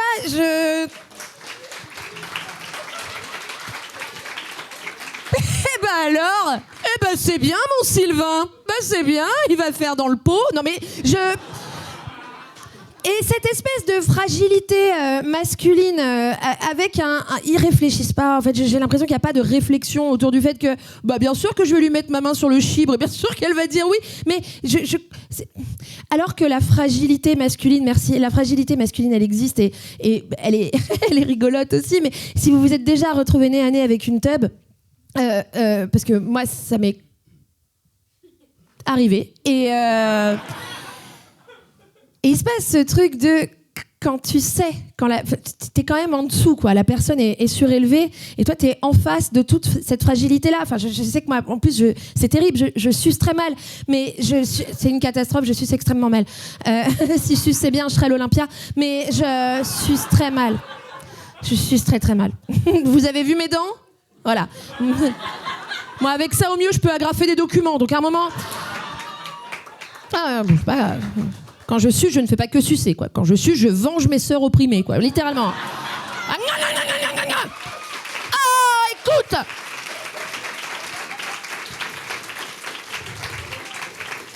Ah oui, je taille des bites. Bon. Et donc, tu te retrouves en face de ce truc-là. Et en fait, s'il vous plaît, quand vous vous retrouvez en face de ce chibre, ne levez pas la tête. Ne regardez pas la tête du gars. Parce qu'il n'y a rien de pire qu'une bonne contre-plongée pour vous donner la gerbe. Mais qu'est-ce que c'est laid, un visage vu d'en bas. C'est terrible parce que il pourrait y avoir de la fragilité, il pourrait y avoir un partage de regard, il pourrait y avoir quelque chose de « je vois que t'es plus bas que moi, mais à cet endroit, je suis en train de rétablir ce truc-là. Et moi aussi, je vais me montrer dans une position de vulnérabilité. » Ah non, pas du tout. Ah non, ce qui se passe, c'est vraiment un symbole de pouvoir. La personne te regarde et pourquoi les hommes, quand on les suce, en fait, le seul regard qu'ils ont dans leur tiroir à regard sexy, c'est celui-là.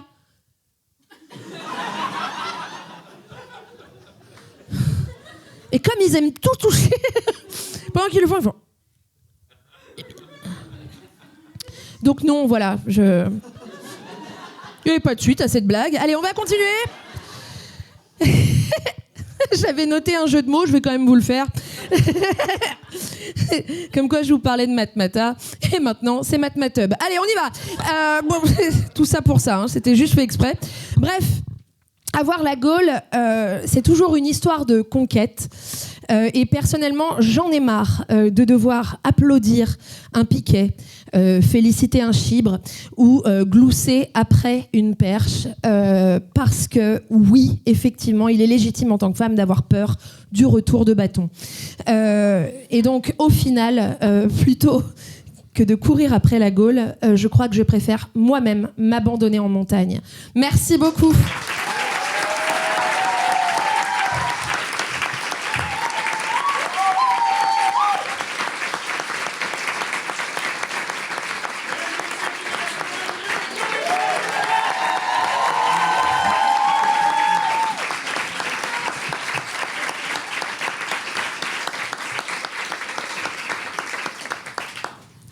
Et ben voilà, je savais que j'en prendrais plein la gueule, c'est fait. Voilà,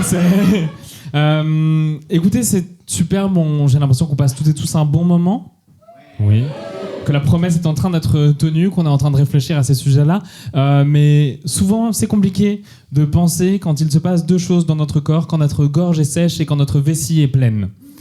Et c'est pour ça qu'on va vous proposer tout de suite une petite pause d'une quinzaine de minutes, ce qui permettra aux personnes qui ont envie d'aller faire pipi ou de fumer une clope de le faire dans la cour. Si je peux me permettre, oui. justement, à ce sujet, n'hésitez pas à plutôt aller fumer dehors dans la rue, afin de ne pas déranger le voisinage. Tout à fait. Voilà. On se laisse un petit quart d'heure. On se laisse un quart d'heure, ce qui fait que ça vous laisse le temps de faire ce que vous avez à faire, sachant qu'il y a un toilette, il y a un bar, etc. Donc soyez indulgents, indulgentes. Et voilà, merci beaucoup et à tout de suite. À l'heure. Radio Anthropocène. À l'écoute du changement global. Ta, ta, ta, ta. Je vous demande d'accueillir de nouveau sur scène le fabuleux, le merveilleux Jacob Durand.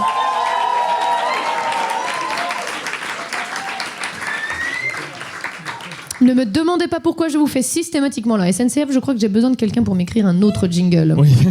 Qui vient de faire le train, c'est sublime. Oh, On enfin, applaudit le train, s'il vous plaît. Les auditoristes n'auront pas entendu cette blague, mais ça n'est pas grave. Quelqu'un Malheureusement dans le pour elle, public. oui, Voilà, c'est ça. Est-ce qu'on pourrait également faire du bruit pour la petite voix, s'il vous plaît? Mais Et ne un- me regardez pas, je suis immatérielle. Oui, c'est vrai, pardon, la petite voix qui n'existe pas, mais c'est de... Bon, est-ce qu'on peut également refaire du bruit pour toutes les personnes de la première partie, s'il vous plaît? Faire du bruit pour Louise, faire du bruit pour Elio, faire du bruit pour Chloé, s'il vous plaît. Trop content, trop touché de faire ça avec vous, c'est vraiment trop chouette, on passe un très bon moment.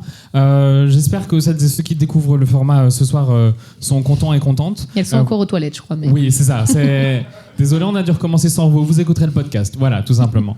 On précise qu'elles sont au courant. On ne les carjaque pas Oui, non plus. voilà, non, on a bien on accompagné. fait pas de la sélection par le pipi. Voilà, c'est... et d'ailleurs, je me permettais, j'ai discuté avec quelques personnes et je voulais te dire, la petite voix, c'est super. Enfin, je veux dire, les gens, on sent qu'il y a des gens qui commencent à retirer leurs lunettes, etc. Enfin, il se passe un truc chouette, tu vois, ce soir, j'ai l'impression. Après, Jacob, tu sais, c'est notre public. Faut pas vendre la peau de l'ours avant de l'avoir tué. Alors non, voilà, non. On va commencer par ça. Pardon, je me permets de te couper. J'aime pas cette expression. Voilà. Waouh.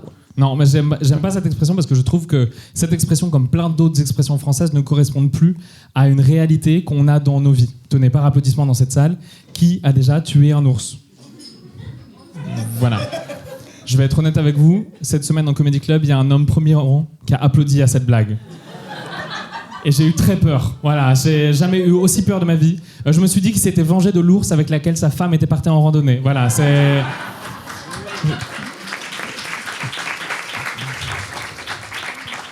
Non, je trouve que cette expression ne correspond plus du tout à nos réalités actuelles. Je propose d'adapter cette expression. Tu vois, par exemple, la petite voix, je propose que désormais on dise on ne vend pas la confiture avant d'avoir ramassé les murs. Ok. Voilà. Non, mais c'est... Ça me va. Non. Ok, je sens que c'est pas assez militant pour vous. Je propose, on demande à Gaïa avant de récolter ses seins de baie pour les distribuer à la communauté. C'est bon, ça va? C'est assez de gauche pour vous? Mais comment on fait si c'est pas de saison? Ok, et ben dans ce cas-là, on dit on n'annonce pas la victoire de Philippe Poutou avant. Et c'est la fin de la phrase. Voilà, c'est... Non, il y a plein d'autres expressions qui correspondent plus à notre vie actuelle. Tenez, il y a une expression, c'est ce qu'on essaie de faire quand on amène des sujets ici, c'est remettre l'église au milieu du village. Une église, ça ne bouge pas, d'accord? C'est le village qui bouge, c'est la périurbanisation. À aucun moment, l'église, elle bouge et on fait « Église, tu reviens !» Église, tu reviens, tu lâches le petit garçon. J'ai dit lâche, pas lèche. Voilà, ça n'arrive pas à ce genre de choses. Non, et puis nous aussi, on a quitté le village. C'est nous qui avons bougé. J'ai envie de dire, on habite en ville, ça n'est plus correct, vous voyez. Je propose d'adapter cette expression à chacune de nos villes, tu vois. Pour Lyon, ça serait remettre des pauvres à la Croix-Rousse. Voilà, c'est... Remettre des putes à Perrache. Vous faites votre beurre avec ça. Enfin, c'est le...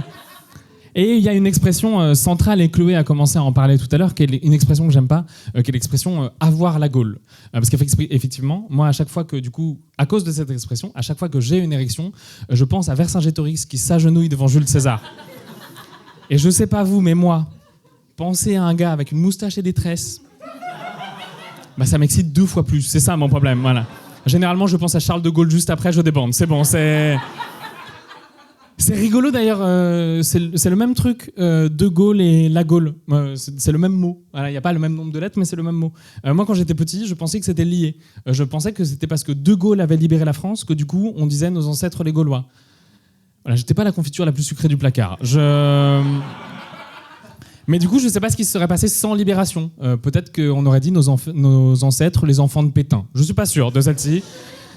Mais cette confusion en fait entre Gaule et Gaulle, elle vient aussi d'un imaginaire. Pour nous, aujourd'hui, au XXIe siècle, on considère que De Gaulle et la Gaule, c'était des grands peuples de résistants qui nous ont protégés de l'envahisseur. Je le sais, je l'ai lu dans un tract d'une manif pacifiste la semaine dernière sur Lyon, voilà. C'est bizarre d'ailleurs, les fachos, ils tendent toujours le bras très haut pour tendre des flyers. C'est très très chelou. J'ai fait un salut nazi à la maison de l'écologie. Merde, c'est... Alors qu'en vérité, les Gaulois comme figure résistante, c'est pas tout à fait vrai. Comme on l'a dit plus tôt, les Gaulois ne peuvent pas avoir été résistants. Parce que les Gaulois, c'est le terme que les Romains mettent sur des peuples un peu divers et variés pour dire on va vous fumer la gueule. Dire les Gaulois étaient résistants, c'est comme dire à sa sortie de prison, Pierre Palmade est sur la bonne voie. C'est mentir directement, avec un peu d'avance, vous voyez ? Alors, il y a forcément des peuples celtes qui se sont défendus quand ils ont vu arriver 60 gus avec des armures et des sandales, d'accord, mais on leur propose un aqueduc et une civilisation, je comprends que tu te battes un peu, mais n'oubliez jamais, les vrais Romains, c'est les anti-Romains, c'est très important de le dire, voilà. Non, et puis on n'en sait rien, si ça se trouve, les Romains, ils amenaient de la liberté et de la civilisation, ils n'ont pas fait exprès de tirer dans une école, quoi, c'est pas de leur faute, bon, c'est... Et De Gaulle, c'est pareil. Il a été érigé comme une grande figure résistante. Remettons un tout petit peu dans son contexte. De Gaulle était un résistant, je ne remets pas ça en question. Mais juste De Gaulle, c'est un gars qui n'était pas d'accord avec la politique de son pays, qui est parti en exil à ce moment-là et qui a continué de diffuser son message avec son propre média perso. Quelle différence avec les influenceurs crypto à Dubaï ? Dites-le moi. L'appel du 18 juin, c'est son PDF dans sa bio. Je vois pas de différence. Et pile au moment où Londres est bombardé, je vais rentrer payer l'URSSAF. Ça se voit, ça se voit. Non mais, voilà. Pardon, on peut faire rentrer le public qui est en train de gratter à la fenêtre. Et je crois qu'ils attendaient ton signal. Oh. Je vous vois depuis tout à l'heure, les mimis. Oh. On les applaudit. Ils ont fait pipi. Non, mais d'autant plus, ce qui est terrible, c'est que De Gaulle résistant, oui, mais De Gaulle, pendant les premières années de la guerre, il refuse de croire qu'il y a une résistance intérieure. De Gaulle, il recevait des DM de Jean Moulin, il disait « Désolé, je bosse pas avec les antifas ». Voilà, c'est... Pendant les premières années aux forces françaises libres, De Gaulle, il négocie des accords avec l'Angleterre. Il négocie d'ailleurs un truc important. Il négocie de maintenir l'intégralité de toutes les possessions françaises et la restauration intégrale de l'indépendance et de la grandeur de l'Empire français. Comprenez les colonies, voilà. Et pas les colonies avec des intermittents en Ariège. Non, voilà. Pour De Gaulle, les nazis, non. Les nazis qui veulent des colonies, c'est non. Voilà, c'est... Mais De Gaulle... Je t'adore, Louise, sache-le. Mais en même temps, De Gaulle, c'est trop... Enfin, De Gaulle qui sauve la Gaule, l'histoire, elle est trop belle. Le nom, il est fait pour ça. De Gaulle qui sauve la Gaule, il y a de quoi faire bander plus d'un patriote. Voilà, c'est dessiné. C'est comme le mathématicien Poincaré, voilà, le danseur Benjamin Millepied, la ministre des Transports Elisabeth Borne ou la chanteuse Véronique Sanson. Bon, voilà. Ça marche pas à chaque fois. Même l'étymologie du mot De Gaulle, parce qu'on va parler d'étymologie, elle est prédestinée. De Gaulle, ça viendrait du néerlandais médiéval, Van de Vallée, de Dana, Nani Nana, apparemment. Est-ce que De Gaulle serait le fils du forgeron, du coup ? Je sais pas. Ça signifierait le rempart. Ça pète pour un résistant, le rempart, tu vois ? Bon, après, De Gaulle, il a participé à la défense de la France en 1939. C'était pas un rempart, c'était un muret à cette époque. Mais bon, c'est... Mais non, en fait, la vérité, et Chloé a commencé à en parler, l'expression « avoir la Gaule », ça n'a rien à voir avec des moustachus. Voilà, je suis désolé pour tous les bandeurs de Freddie Mercury. Dans ce cas-là, le mot Gaule, il vient pas de rempart, il vient du latin valus, vals, traître de Barcelone, et... Pas traître de Barcelone, c'était ma blague perso. Sachez qu'elle n'est pas passée pendant 3 jours, cette blague, je suis ravi que vous riez à ça. Ça signifie bâton, voilà. Alors on pourrait considérer que ça vient du celte aussi, valus c'est du latin, dans celte aussi on retrouve cette trace-là. En breton par exemple, qui est une trace plus récente du celte, on dit Goualen. Voilà. Alors attention, je vous vois là, toutes et tous les bobos de la Croix-Rousse qui commençaient à vous dire Goualen. Le petit frère d'Hibiscus et d'Anémone. On fait Agapé et Goualen, ça sera super, voilà. Non, Goualen ça signifie verge, apprenez, hein. Le harcèlement, c'est fini avec vos enfants. Et à quoi ça sert une gaule ? Eh ben, c'est une longue perche, comme le disait Chloé, et la majorité du temps, ça sert à frapper des arbres. Pourquoi ? Parce qu'on a été des conifères très vilains. J'ai pas fini mon boulot. Viens ici que je t'enchaîne. C'est des applaudissements pour ça, c'est terrible. On ne fait plus ça aujourd'hui, d'accord. Plus personne ne frappe un arbre pour obtenir des fruits. Ne faites pas ça demain matin. N'allez pas à Biocop et... Des pommes! Voilà, ne faites pas ça. J'ai perdu mon texte, du coup. Et non, oui, le mais seul... quel acting. Ouais, oui. Le seul endroit où on frappe encore des arbres pour obtenir des fruits, c'est le jeu Animal Crossing. Et là encore, Animal Crossing, c'est colonisation simulator. Enfin, je suis désolé. Vous arrivez sur un territoire et vous le nommez avant d'arriver, d'accord? Il y a un milliardaire qui vous ferait des prêts à taux zéro pour virer des habitants, ok? Vous choisissez qui vient et vient pas sur l'île et vous allez dans les ressources voisines pour niquer des îles, vous êtes des colonisateurs. Et moi aussi je fais ça, voilà, j'adore Animal Crossing. En fait, Animal Crossing, c'est le seul truc qui me rapproche de mes amis qui ont un travail, un prêt immobilier, etc. Enfin, je veux dire, moi je suis saltimbanque, j'ai rien de tout ça. Parfois je me retrouve en soirée et je fais « Ouais, Tom Nook, quel enfoiré, je lui dois 750 clochettes. » Il me demande de construire un hôtel gratos en plus, quelle pute. Mais non, enfin, cela dit, ces amis-là me regardent bizarrement quand je leur dis que j'ai joué avec ma Gaule toute la journée sur mon île déserte. Ils me font « Oula, Epstein ?» Non, voilà, c'est... Mais du coup, on a parlé d'étymologie, on a l'étymologie de Charles de Gaulle, on a l'étymologie de la Gaule, le bâton. Est-ce qu'on pourrait avoir l'étymologie de la Gaule de César ? Eh ben, on n'est pas bien sûr en vérité. Soit ça vient des Romains qui ont dit il y avait un peuple au nord de l'Italie qui s'appelait à peu près Gaulois et ils ont fait allez, ça sera tous des Gaulois, voilà. Ou alors c'est potentiellement du vieux francique Walla, je ne sais pas trop comment on dit. Donc oui, Walla est un mot celte, si jamais on vous demande, c'est pas de l'appropriation culturelle, qui signifierait celui qui parle l'autre langue, voilà. Ou plus communément l'étranger. Et là, c'est le moment où il y a des Français de souche dans cette salle. Prenez un verre d'eau, parce que oui, effectivement, gaulois signifie l'étranger. Voilà, je suis désolé pour vous. C'est vraiment un gros délire d'identitaire, en plus de choisir un nom de peuple du coin gaulois pour se dire qu'on va aller faire des actions néofascistes. Récemment, on a parlé d'un groupe comme ça, néofasciste, qui s'appelait les Allobroges Jailleux. Voilà. Et ben, Allobroges, littéralement, ça signifie ceux qui viennent d'un autre pays. Voilà, c'est très bizarre d'être néofasciste et d'avoir ce genre de nom. C'est comme avoir une asso anti-LGBT et l'appeler FIST. Voilà, c'est... Fédération internationale de soutien aux transphobes. Bah non, on fait pas ça, voilà. Ou être chanteuse et s'appeler Véronique Sanson. Voilà, là ça marche. Voilà, c'est... Je m'arrêtais là, je vais pas faire toutes les étymologies possibles de la Gaule. Ah oui, parce que d'ailleurs, comme je vous disais tout à l'heure, Charles de Gaulle, Vente de Vallée, c'est une supposition. C'est la supposition la plus probable, plausible, mais c'est pas sûr que ça soit ça. Il y a aussi une branche étymologique qui dit que potentiellement, Charles de Gaulle, ça vient de la même racine Walla. Donc voilà, on dirait Charles Walla, Charles l'étranger, et les fachos ont quitté le chat, apparemment. C'est... Bon, je pense que c'est l'heure pour moi de plier les Gaules. Alors, rien à voir avec les pénis de tout à l'heure. Voilà, c'est une expression sans pénis. Dommage. Mais plier les Gaules, en fait, dans l'expression plier les Gaules, une Gaule, c'est une canne à pêche. Voilà, et à la fin d'une journée de pêche, tu plies les... Enfin, après, moi, j'ai jamais été à la pêche, mais je sais que c'est long, quoi. Et si tu mets dans la nature, avec un copain, on se fait chier, il a une moustache et des tresses, peut-être qu'on va déplier des Gaules, quoi. Voilà ce qui va se passer. Non, mais du coup, comme je ne vais pas à la pêche, et je crois que beaucoup d'entre nous ne vont pas à la pêche, ne vont plus à la pêche, je propose de changer cette expression aussi. Et je me dis, plier les Gaules, ça veut dire finir quelque chose. On est venu, on a fait quelque chose, on est reparti. Et ça serait beaucoup plus actuel, au lieu de dire plier les Gaules, que de dire piller le pétrole. C'est beaucoup plus contemporain. Merci beaucoup de m'avoir écouté, vous étiez très chouette.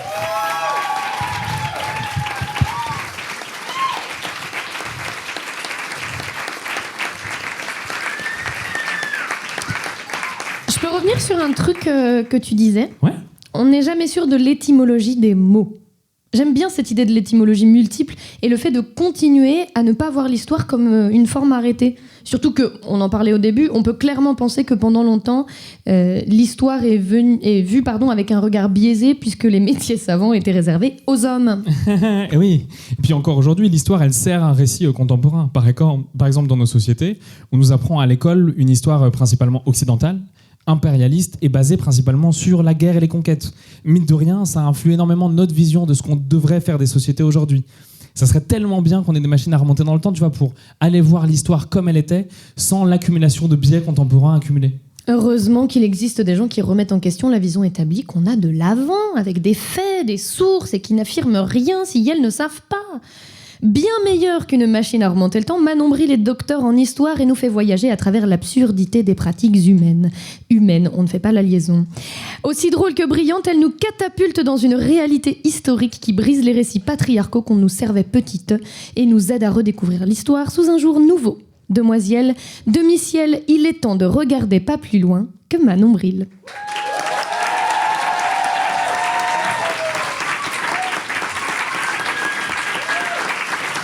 Salut Lyon, ça va? Oh là là, je suis contente de venir jouer chez vous et tout, ça fait trop plaisir. Merci d'être venus si nombreux, ça fait grave plaisir. Je connais pas très bien Lyon, mais je vois à vos petits looks mignons qu'on est dans le bon quartier de Lyon. J'ai compris. Donc je me présente, je m'appelle Manon et tout, j'ai fait des études d'histoire dans la vie, j'ai fait une thèse.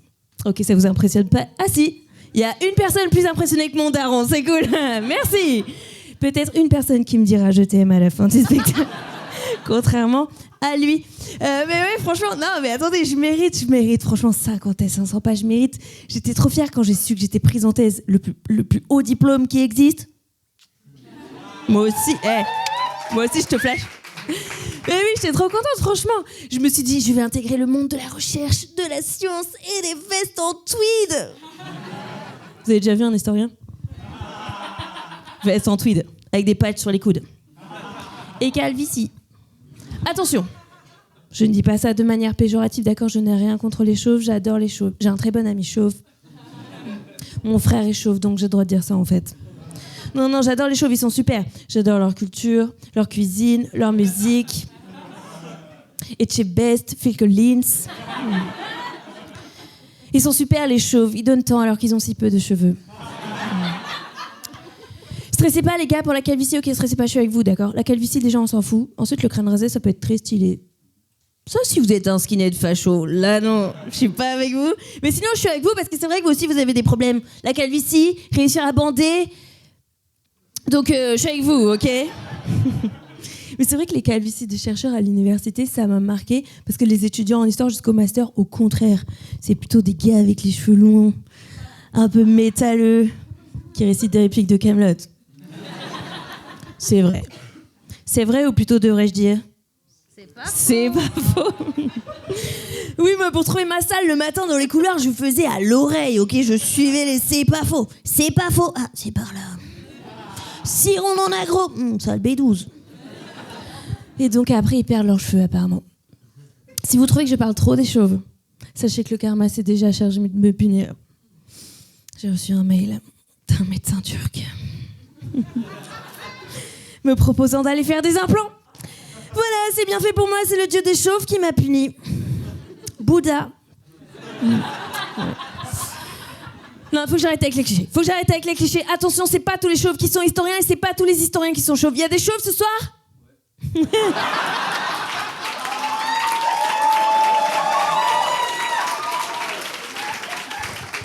Les autres, je vous vois, la lumière n'est pas avec vous. Les chauves, vous êtes historien ou historienne ce soir? Les chauves, êtes-vous historien ou historienne? Non, voilà, merci. On arrête avec les clichés, merci. C'est mon ami Ben de la chaîne YouTube Nota Bene qui m'a dit ça. Vous voyez la chaîne YouTube Nota Bene? Ben oui, on voit, elle a beaucoup plus d'abonnés que toi, en fait. Vous êtes désagréable. Il m'a dit comme ça avec sa grosse voix, il m'a dit « Manon, ma chère camarade, faut que t'arrêtes avec tes clichés sur les historiens. Les historiens, c'est des gens cool, ils jouent à Donjons et Dragons. » Il m'a vraiment dit ça. J'étais là, oui Ben, c'est bien ce que je dis. Ils sont cool. Ils jouent à Donjons et Dragons et récitent des répliques de Kaamelott. Je lui ai pas encore dit qu'il était dans le spectacle. Ok, je vous donne la vérité. La vérité, c'est que, il y a quelques années, j'avais tellement poncé toutes les saisons de Kaamelott que c'est moi qui connaissais le plus de répliques de toute ma fac, ok? C'est ma voix à moi qu'on suivait dans les couloirs le matin. Je ne mange pas de graines. Ah, maintenant, il est arrivé. La vérité, c'est que j'ai déjà fait toute une campagne de Donjons et Dragons. Et que j'ai adoré. Oui. Ouais. Bon, c'était bon. Il y a des rôlistes? Oui. Ok, c'était pendant le confinement, j'avais rien d'autre à foutre. Mais j'ai adoré. La vérité, c'est que quand je suis stressée, je perds mes cheveux. Et je suis une vraie historienne, en fait. Mais oui, j'étais trop contente d'intégrer le monde de la science et tout. Ce que j'aime avec la science, c'est que c'est carré, c'est rationnel, ok ? Les chercheurs en sciences fondamentales, maths, physique, etc., comme en sciences humaines, histoire, sociaux, etc., ce sont des gens qui ont une méthodologie scientifique, d'accord ? Donc ils sont très carrés, ils sont très sérieux, et surtout, ils ne sont pas biaisés. Attention, je vais interpréter devant vos yeux le personnage d'un scientifique qui n'est pas biaisé.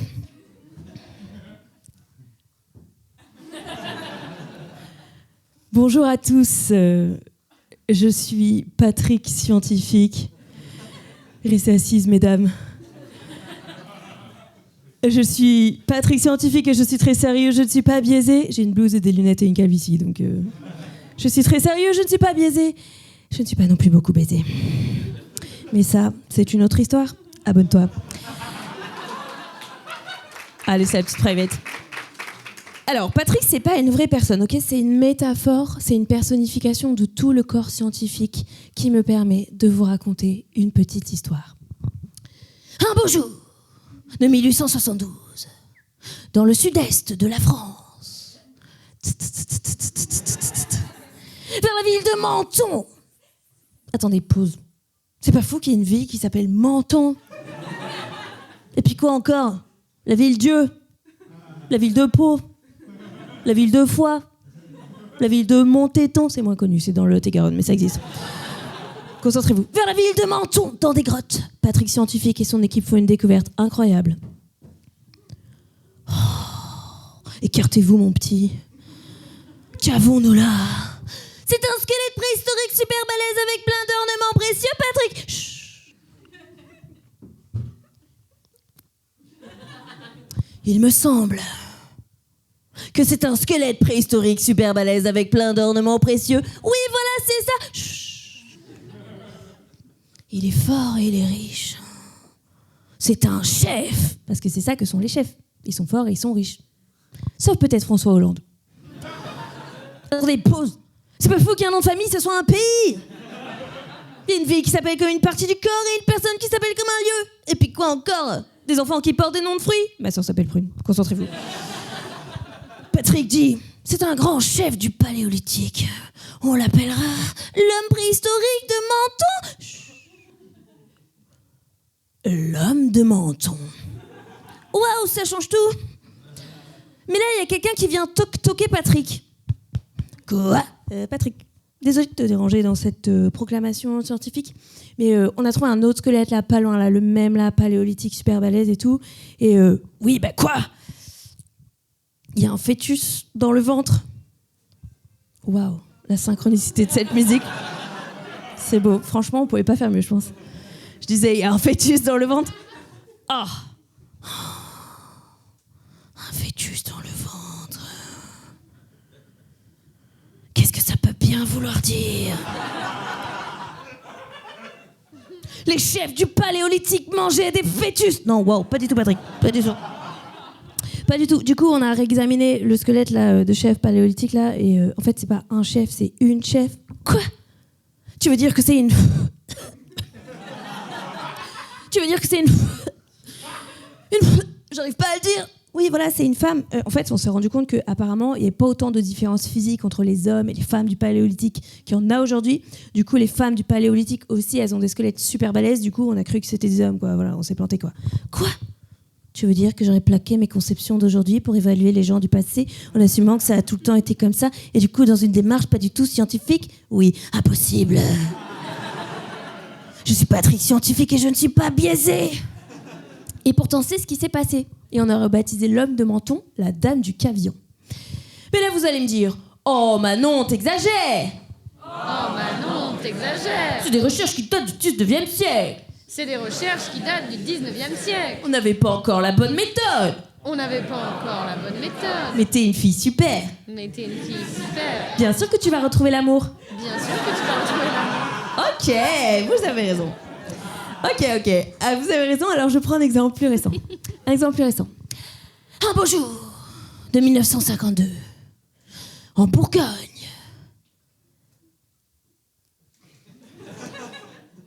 Glou, glou, glou, glou. Vers la commune de Vix, Patrick Scientifique et son équipe découvrent une magnifique tombe de l'âge de fer. Vous avez compris que Patrick Scientifique, c'est une métaphore, ok? C'est pas le même man qui revient décennie après décennie fouiller la France entière, d'accord? Ce n'est pas un immortel, ce n'est pas Michel Drucker, d'accord? Patrick Scientifique dit... Waouh, c'est une des plus belles tombes de l'âge de fer qu'on connaisse. Il y a plein d'objets dans la tombe. Il y a même un char. Ça, c'est très très viril, un char. C'est un grand chef de l'âge de fer qui est enterré là. Quoi encore? Patrick, désolé de te déranger à nouveau, mais il y a les anthropologues là, ils ont examiné le squelette et ils disent que c'est un squelette de femme. Quoi? C'est une... c'est une... N'importe quoi, ça peut pas être une femelle. Selon quel argument scientifique, Patrick Scientifique? Eh ben, il y a un char dans la tombe, donc... Et sa carrosserie n'est pas rayée, donc... Et pendant des décennies, il va y avoir débat entre celles et ceux qui pensent que c'est un homme enterré là et celles et ceux qui pensent que c'est une femme. Jusqu'à ce que la technologie nous permette de faire des prélèvements ADN. Quoi? Patrick. Le test ADN est formel. C'est bien une zouze qui est enterrée là. Ah! Une femme enterrée avec un char. Qu'est-ce que ça peut bien vouloir dire? Bah, que c'est une chef. T'avais dit que c'était une tombe de chef à la base. Ah, une chef. Comme Maïté? Non, waouh. Comme Angela Merkel plutôt, mais même brushing, j'avoue. N'importe quoi, ça peut pas être une femme dirigeante. Mais c'est vrai que la tombe est incroyable. Ça devait être une femme particulière. Elle devait être chamane. Chamane, c'est le mot que les Blancs ils utilisent quand ils comprennent pas le rôle de quelqu'un dans une autre société.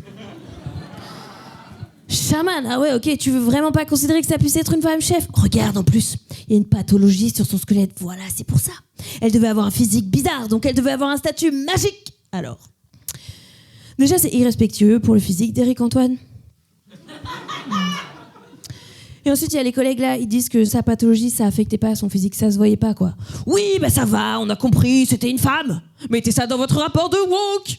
Elle était une femme, .m.e. Wow, tu mélanges tout, Patrick, tu mélanges tout. Et c'est comme ça qu'on l'a baptisée la Dame de Vix. Et il y a vraiment eu tous ces débats, ok? Du moment qu'on a su que c'était une femme, oui, est-ce que c'est vraiment une chef? Est-ce que ce serait pas plutôt une chamane? Ah, il y a une pathologie sur son squelette, alors que quand on pensait que c'était un homme, on s'était zéro posé la question. Mais la science n'a pas de biais, bien sûr. Vous voyez comment le fait de poser une question et pas une autre, c'est déjà une forme de biais que toutes les sciences ont, y compris les sciences dures. Mais là, vous allez me dire, oui, mais Manon. Oui, mais Manon. Wow, c'est une chorale, j'adore. On était dans les années 50. On était dans les années 50. Les femmes n'avaient pas le droit d'avoir un compte bancaire. Les femmes n'avaient pas le droit d'avoir un compte bancaire. Ok, public féministe. Ok, j'adore. Bon, j'avais pas trop de doutes ici et tout. Trop bien. Ok, vous avez raison, je vous donne un dernier exemple. Ok, attention, c'est un exemple qui commence au 19e siècle, certes, mais qui se termine en 2017. Un beau jour de 1878, en Suède.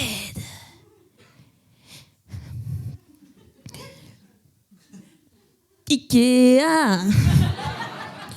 va lancer une ville de Birka. Patrick Scientifique et son équipe découvrent une magnifique tombe viking avec plein d'armes dedans. Mais maintenant, vous connaissez la chanson, on est au 19e siècle. Patrick Scientifique du 19e siècle dit « Ouah, il y a plein d'armes dans la tombe, c'est un grand guerrier qui enterre la testostérone !» Et pendant près de 100 ans, cette tombe, c'est le parfait exemple qu'on cite comme une très belle tombe de guerrier avec une grosse épée. Jusqu'à ce que on arrive dans les années 2010. Ah non, là, tu vas pas me dire que c'est une femme enterrée avec des armes et tout. Non, c'est juste que tu marches sur mon pied. Ah. Désolée. Et aussi, oui, c'est une femme qui est enterrée là. Quoi? Oui, il y a une archéologue, elle a mesuré le squelette et elle a dit que c'est un squelette de femme.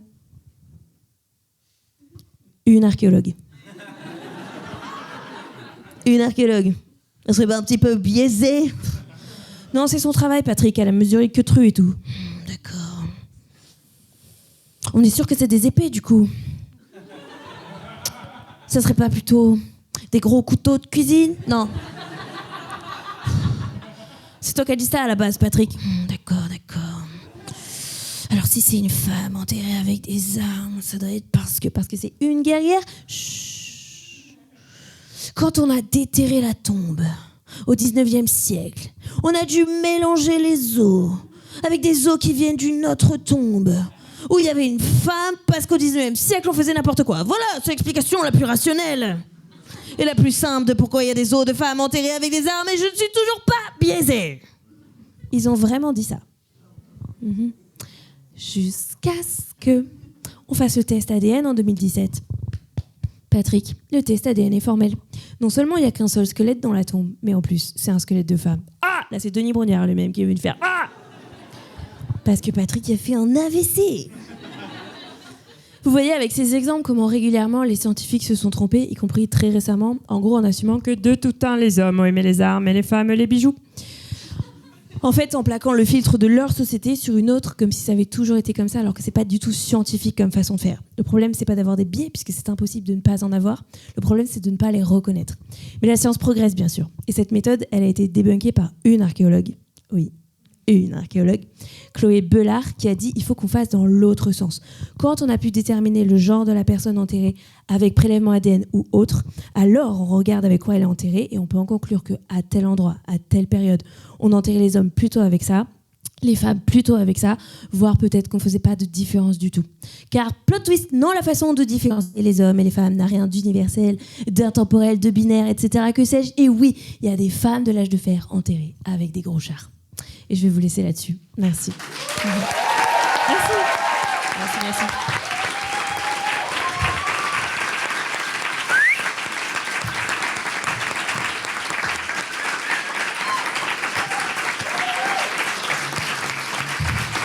Mesdames et messieurs, toutes les personnes dehors, un tonnerre d'applaudissements pour Manon Bril, s'il vous plaît.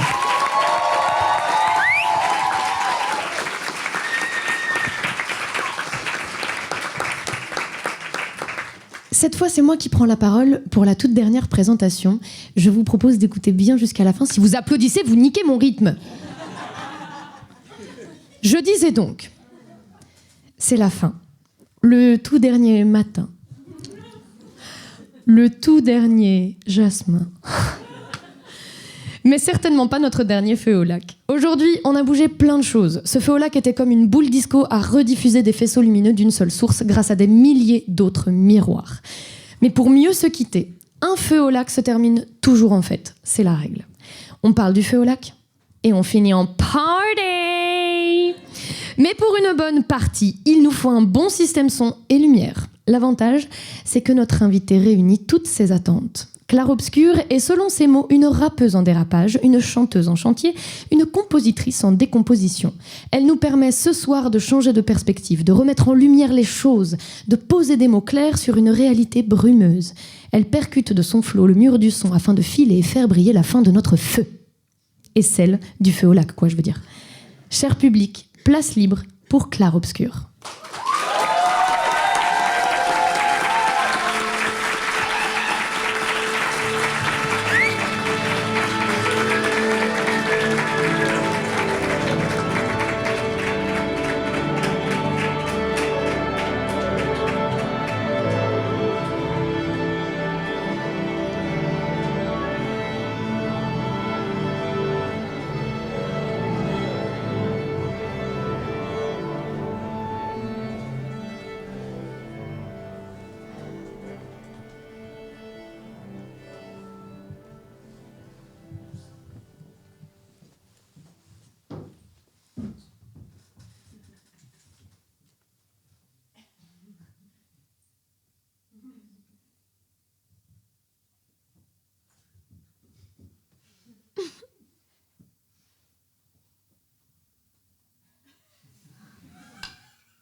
Enchantée qu'une Églonde, impératrice du Saint-Empire. Tous les mecs sont à la guerre, Ça tampine, vole que le sang des infidèles. Moi je vais entendre le son des filles derrière le pont-levis. Y'a des secrets qu'on devine en une seconde, je les fais sortir de l'argon. Ah, Cunégonde, petit faut pas qu'on me teste. Du cuni, je suis la comtesse qui ça toutes mes sœurs dire sorcière. Moi je suis magique au lit, ça sert pas qu'à faire la guerre. Les machicoulis, vous me croyez chaste, héritière de ma caste, mais dans le castel on apprend caster. Que des gueumières, j'invite guenière, on se roule un grosse derre puis on se roule par terre. Il n'y a que des pénis se disent-ils, ils ne sont pas au courant de ce qui se passe dans les églises bénédictines. Ah non, s'il te plaît papa, mets-moi au couvent. Ils ne sont clairement pas au courant, non. S'il te plaît papa, mets-moi au couvent. Ce que je veux pour Noël, un époux mourant. Cunégonde, en une seconde on les déverse des vergondes. Cunégonde, Cunégonde, en une seconde on les fait sortir de leur gond.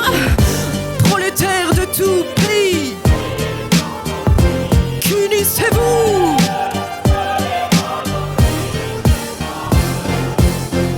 Lancelot, je l'ai jeté au lac. En honneur de la légende, j'ai appelé mes saints Graal. Au Drakkar, je suis parti avec une viking. Avec Jeanne d'Arc, je suis allé faire du drag king. Et au bûcher, j'ai mis mon ex Arthur. Du coup, mon gars de Miché, je l'ai appelé Excalibur. Le curé a prié God save the Queen. Je lui ai répondu God save the Queen. Ils me croient très vierge, ils veulent qu'on me canonise. Ma meuf est écrivaine, elle s'appelle Anonyme. Garde ta cuirasse et sois sage, ou j'invertis le droit de cuissage. Détourne l'histoire, je troll la règle, il est fou du roi. Elle est folle de la reine, s'il te plaît papa, mets-moi au couvent. Ils ne sont clairement pas au courant, non. S'il te plaît papa, mets-moi au couvent. Ce que je veux pour Noël, moi, un époux mourant. Cunégonde, en une seconde, on le déverse de vergonde. Cunégonde, en une seconde, on les fait sortir de leur gond. Prolétaires de tout pays, unissez-vous. God save the Queen. Le patriarcat Icmus, il est dans le viseur. Plus jamais on dira sus à l'envahisseur. Le patriarcat Icmus, il est dans le viseur. Plus jamais on dira sus à l'envahisseur. Cunégonde 6-9, la goudou du donjon. Fuck les chevaliers, ils nous croient folles alliés. Fuck les ecclésiastiques, nous on faisait des classiques avant l'époque classique time.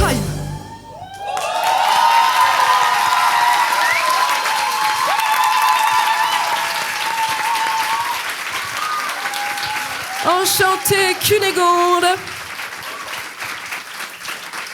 Je suis donc pour vous ce soir sorcière abracadabrante, guerrière et spécialiste de l'empoisonnement à l'arsenic.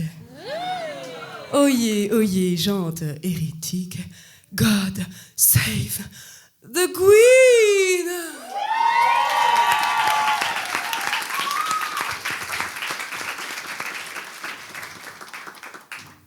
Est-ce que ça va mes gueux? Est-ce que ça va mes gays? Alors, moi j'ai 3 chansons à vous faire ce soir, donc je vous invite très directement à vous lever. On va se transformer en queeral ce soir. Alors, moi ce set est issu d'un rêve où en fait je rêvais de vous. J'ai rêvé que nous étions tous des sorciers et des sorcières. Est-ce qu'il y a des sorciers et des sorcières dans la salle à l'hurlomètre? Ok, il y en a quelques-uns et quelques-unes. Et donc, nous étions là pour affronter des CRS. Est-ce que quelqu'un sait ce que ça veut dire, l'acronyme CRS? On ne sait pas, ça veut dire connard royaliste de sécurité. Voilà. Donc, oui, je fais pas de stand-up à la base, hein, je suis rappeuse, donc merci. Donc, on va se mettre à chanter tous ensemble et puis vous allez vite comprendre, ça va faire comme ça. Abracadabra, à vous, 13, 12. Abracadabra. Waouh, incroyable. La deuxième partie, ça fait abracadabra, 13, 12. Abracadabra. Le 13-12 est en option, mais je vois qu'il y a des convaincus, c'est incroyable. Et la troisième partie, ça fait abracadabra, 13-12. Abracadabra. Ok, et donc tout ensemble, ça fait abracadabra, abracadabra, abracadabra, 13-12. Ok, alors là, pour moi, c'est plus de l'animation de scène, c'est de la réanimation. Voilà. Donc ce qu'on va faire, c'est qu'on va prendre cette énergie, on va se la multiplier par 13,12 et ça va faire abracabeu, abracabeu, abracadabra. À vous. Abracabeu, abracabeu, abracadabra. Est-ce qu'on trouve qu'ils sont chauds? Ils sont assez chauds, Jacob? Ouais, je trouve que vous êtes aussi bouillant que l'eau de mes douves. Arrête. On peut commencer, hein. Let's go, let's go. Et vous pouvez bouger vos petits boules médiévaux, j'adore ça. Acap, acap, acap. DLC Beats Maras. Cunégonde, ça fait. On fait voler les pavés, c'est de la sorcellerie. Cap contre casque, que ce soit Célarix. Sorcière sodomite et mérétrix. Coupe le cordon de police de mère patrie. Compte-toi qu'une seule solution, concocter des accablutions. Tu as le tort d'être maléfique. Nous fortes et fiers et maléfiques. On te balaye, on t'envoie des ish. Petit soldat, méfie-toi des witches. CRS chevalier wish. Né sous le régime de fiche. On te balaye, on t'envoie des ish. Petit soldat, méfie-toi des witches. CRS chevalier wish. Né sous le régime de fiche. Y a-t-il des sorcières dans l'assistance? Ce soir c'est sabbat dans les flammes, les rassistances. Hey, y a-t-il des sorcières dans l'assistance? Dans la marmite, les condés en condiment, on prépare le plat de résistance. Abracabeu, abracabeu, abracadabra. À vous. Abracabeu, abracabeu, abracadabra. Abracabeu, abracabeu, abracadabra. Abracabeu, abracabeu, abracadabra. On a fini au donjon, on a fait mal au keuf. Pourtant on y était allé mollo, mollo, molotov. On a fini au donjon, on a fait mal au keuf. Pourtant on y était allé mollo, mollo, molotov. Nos sorts sont scellés, nos corps un tas de sang. Je viens de t'ensorceler tous les 13 décembre. Je crame ton Élysée comme un bâton dansant. Manu, tu descends. Symphonie lacrymosate, des bavures, j'ai le grimoire sale. J'ai ma lutte en haut des arbres. À castrabure, je pars en croisade. Élysée, palais de skins. Vous n'avez pas l'estime. Queer, se mutine comme Potemkin. Myanmar, Congo, Palestine. Élysée, palais de skins. Vous n'avez pas l'estime. Queer, se mutine comme Potemkin. Myanmar, Congo, Palestine. Oui, mon athée. Pureté militante. Et tôt ou tété quand je mettais les CRS en sang. Ma mère m'en ira jamais, je suis pas flic, je suis pété. Formule magique, chiffon taille et briquet. Comme Israël, t'es un peu Mossad. Queeras, part en croisade. Abracabeu, abracabeu, abracadabra. Tout le monde. Abracabeu, abracabeu, abracadabra. Abracabeu, abracabeu, abracadabra. Abracabeu, abracabeu, abracadabra. On a fini au donjon, on a fait mal au keuf. Pourtant on y était allé mollo, mollo, molotov. On a fini au donjon, on a fait mal au keuf. Pourtant on y était allé mollo, mollo, molotov. Cap d'âme, du mec à dame, pète un cap. Quand j'entends le poulet qui cacape de prendre nos plaintes incapables. Crime macabre, la loi doit être implacable. Merci pour ce rap de bon acabit. Avec les copains, envoie leur crâne à Copacabana. Justice pour Adama.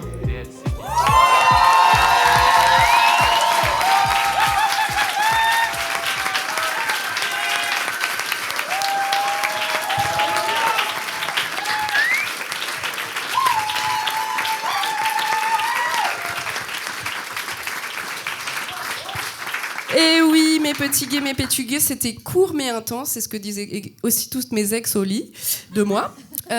Donc on va faire la dernière chanson. Et oui. Ouah, vous êtes intelligents et vous êtes aussi bien élevés. J'adore ça. L'étiquette, tout ça. Moi, j'ai beaucoup de péchés à mon actif. Donc, en fait, je suis allée voir mon père, qui n'est pas mon père, mon adelphe, on va dire. Et je lui ai confessé un petit peu tous mes péchés. Et il m'a révélé ceci, cette prière, qui est la suivante. Au nom du Fils, des pères et des saints épris, fais une five comme Marie et le Saint-Esprit. Amen. Merci pour lui.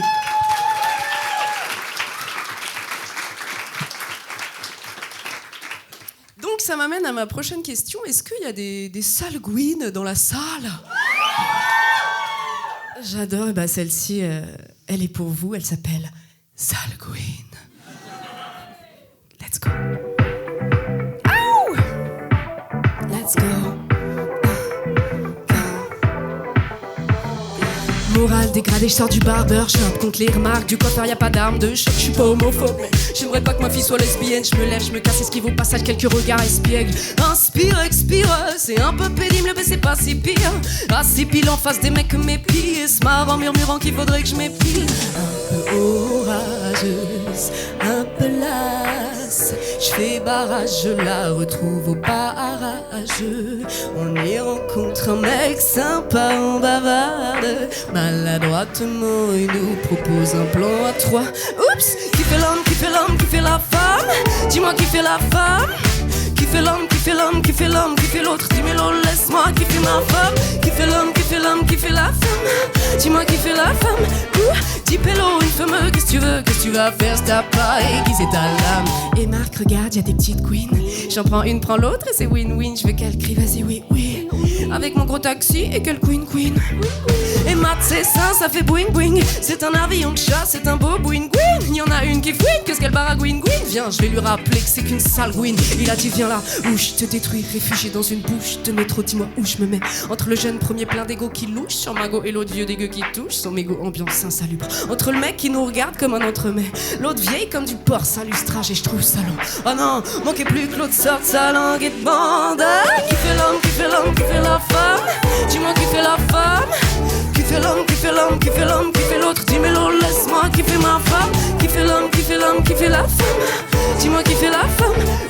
Dis pélo, une femme, qu'est-ce que tu veux? Qu'est-ce que tu vas faire? C'est ta pas aiguiser ta lame. Salguine, salguine, sale, sale, tout le monde en bas.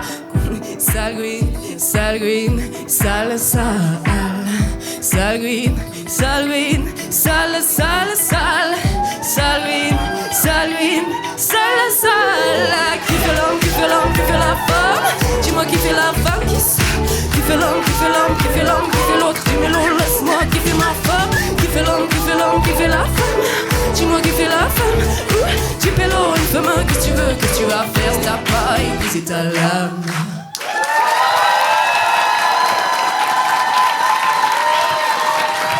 Faites-moi un bordel, s'il vous plaît, pour Claire Obscur!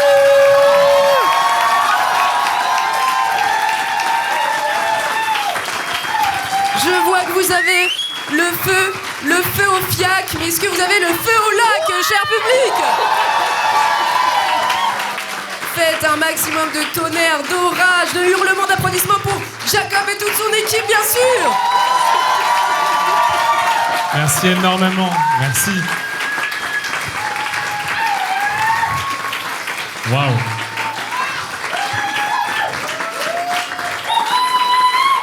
Non, Arrête, n'importe quoi. Non, pardon.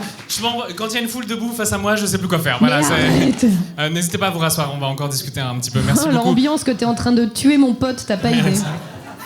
Eh oui, c'est comme ça. Moi, généralement, je passe après la lesbienne et je fous la merde. Voilà, c'est... T'es tellement moins fun, c'est terrible. Allez, cool. Sympa. Chouette. Trop... Allez, top. Trop bien. Allez, du bruit pour Jacob, pour le remettre un peu.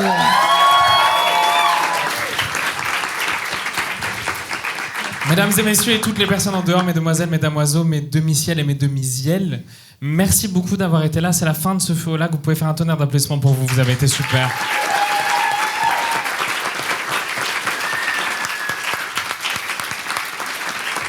Je peux tester un truc?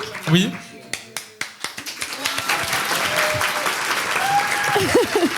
Mon petit plaisir. Mais je suis toujours immatériel. Oui, voilà. Merci beaucoup d'avoir été là. Alors oui, vous remarquerez, il n'y a pas de conclusion précise à ce spectacle, mais parce que on ne cherche pas de conclusion précise. Comme on vous l'a dit au début, le feu au lac, c'est un croisement d'expériences. C'est des gens qui tentent du mieux qu'ils peuvent de l'endroit où ils se placent, de répondre à des questions où on ne sait pas si on arrivera au bout de la réponse. Ce qu'on a cherché à faire, c'est se rencontrer, se croiser des arts, croiser des expériences, et vous rencontrer, vous surtout. J'espère que ça vous a plu et qu'on a réussi cette mission-là. Voilà, avant toute chose. C'est la fin d'un plateau de stand-up, et comme toute fin de plateau de stand-up, je vais vous demander s'il vous plaît de faire un tonnerre d'applaudissements pour réaccueillir tous les artistes de cette soirée. Faites-moi un bordel pour Louise, pour Manon, pour Claire Obscur. Faites un bordel également pour Elio. Je t'en supplie, viens. Faites un bordel pour Chloé également. Et je vous demande un accueil tout particulièrement chaleureux pour cette personne qui a un vrai corps. Faites du bruit pour Mina Violette, notre petite voix, s'il vous plaît.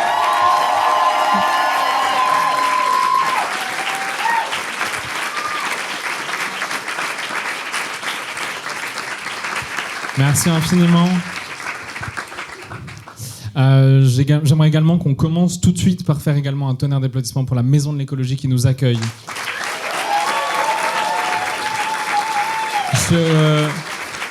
Quel lieu dans Lyon se dit, tiens, on va prendre des saltimbanques et des experts, on va... Et hop, ça fait un truc, voilà. C'était bizarre ce mime ? C'était un shaker. Si vous avez vu une bite, vous n'avez pas compris le spectacle. Voilà, c'est... Je vais tout de suite en profiter, on va faire un petit tour d'actualité de chacune, etc. Je vais commencer par l'actualité du lieu. Si jamais vous avez aimé le fait qu'il y ait un spectacle ici, qu'il y ait une représentation, qu'il y ait de l'art ici, bah déjà revenez voir des conférences, des artistes, plein de choses qui se passent ici. Je vais mettre en lumière l'une des prochaines choses qui se passe à la Maison de l'écologie, c'est vendredi prochain. C'est une intervention artistique avec 4 comédiens et comédiennes. Ça s'appelle les déesses névrotiques. C'est fait par des gens qui sont au fond de la salle et qui me font un pouce en l'air. Donc pour l'instant, j'ai pas dit trop de merde. Voilà, c'est un... Et on ne fait pas ça parce qu'on nous l'a demandé, on le fait parce que ça nous fait plaisir de les présenter. Parce que c'est des copains, voilà. Donc c'est toute une intervention et une installation sur la santé mentale, revisitée par le mythe des déesses grecques. Waouh. Ouais, non mais ça sera mieux. Et ensuite, donc ça c'est à 19h vendredi prochain, et à 20h30 ensuite il y a une table ronde justement autour de la santé mentale avec un expert. Il y a des places, vous pouvez venir partout, allez les voir, c'est vraiment super. Voilà. C'est le moment du coup de la fin du spectacle, vu qu'on fait des actualités, où les gens que vous avez vus devant vous, qui sont superbes, ont des actualités, des spectacles, des choses à vous proposer potentiellement. C'est le moment où du coup Yael vous en parle, et si jamais ça vous intéresse, vous pouvez le noter dans votre téléphone, sortir l'application Instagram par exemple. Allez-y, sortez l'application Instagram. Voilà. Sortez l'application Instagram. Première chose, vous écrivez Emmanuel Macron, vous signalez le compte, déjà, comme ça, nous on est bon. Déjà, vous êtes là plutôt qu'à l'allocution de 20h, donc merci beaucoup d'avoir été là. Voilà.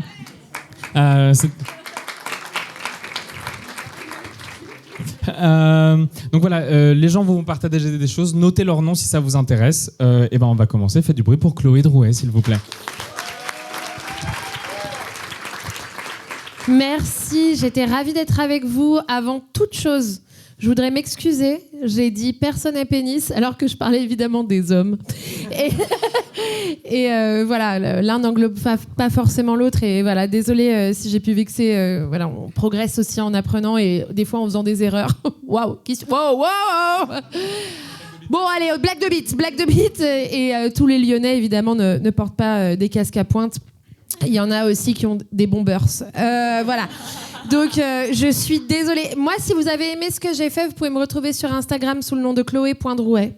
CHLOE.Drouet avec un D comme dans dépressive. ROUET. Silencieux comme dans une tentative.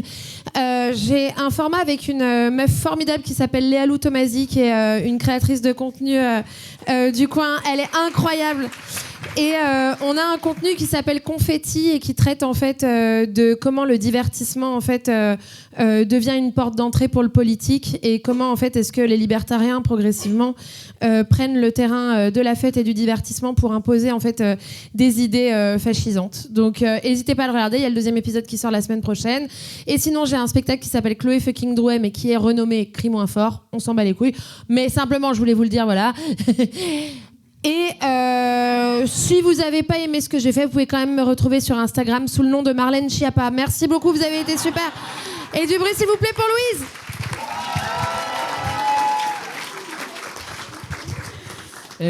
Bonsoir, j'étais au tout début. Wouh, qui se rappe. C'était il y a longtemps. Déjà, merci d'avoir été là. C'était hyper chouette de jouer devant vous. Moi, sur Instagram, c'est Louise-contre-attaque. Voilà, je fais du stand-up à Lyon. J'ai la chance de travailler avec Jacob ainsi que Rémi qui est jusque-là. On a un collectif, on organise plein de plateaux. Donc voilà, si vous me suivez, vous verrez toutes les dates. J'ai un spectacle qui s'appelle Faire Diversion qui n'a pas de prochaine date.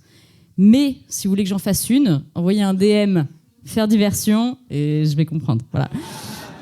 Voilà. Merci beaucoup encore d'avoir été là. Si vous avez aimé ce que j'ai fait, n'hésitez pas à me suivre. Si vous n'avez pas aimé, hésitez. Et faites du bruit pour Manon, s'il vous plaît.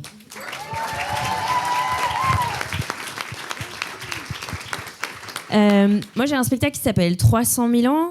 Ça déconstruit aussi un certain nombre d'idées reçues sur l'histoire et ça permet aussi, par exemple, de faire des pieds de nez au mythe du français de souche et des trucs comme ça. C'est un spectacle rigolol. Donc, par contre, je suis beaucoup plus vieille que vous tous, comme vous entendez à cette expression rigolol. 300 000 ans, je joue demain au Radiant, mais c'est tout complétos. Mais merci Lyon de me recevoir comme ça. Merci. Je vais revenir à Lyon en 2027 avec le spectacle, donc n'hésitez pas à suivre Manon Bril. C'est un pseudo avec un jeu de mots claqué, je l'ai choisi toute seule comme une grande, il faut le dire à vote. Si vous l'avez pas, ça fait nombril, voilà. Manon Bril, Q-A-C-U-A-H, comme c'est une autre histoire, c'est le nom de ma chaîne YouTube où je vulgarise l'histoire également. Vous trouverez, si vous trouvez ça sur Insta, et comme ça vous aurez la date de quand je reviens à Lyon. Et si vous avez des amis à Clermont-Ferrand, ça fait 2 semaines que j'essaye de fucking remplir Clermont-Ferrand titre. Donc là-bas, allez-y, envoyez les tontons sexistes, racistes, etc. de Clermont-Ferrand. Je vais les éduquer, d'accord ? Envoyez-les-moi. Je passe à Clermont-Ferrand, c'est la seule date que je n'arrive pas à compléter, d'accord ? Merci, en tout cas, vous étiez super. Merci beaucoup.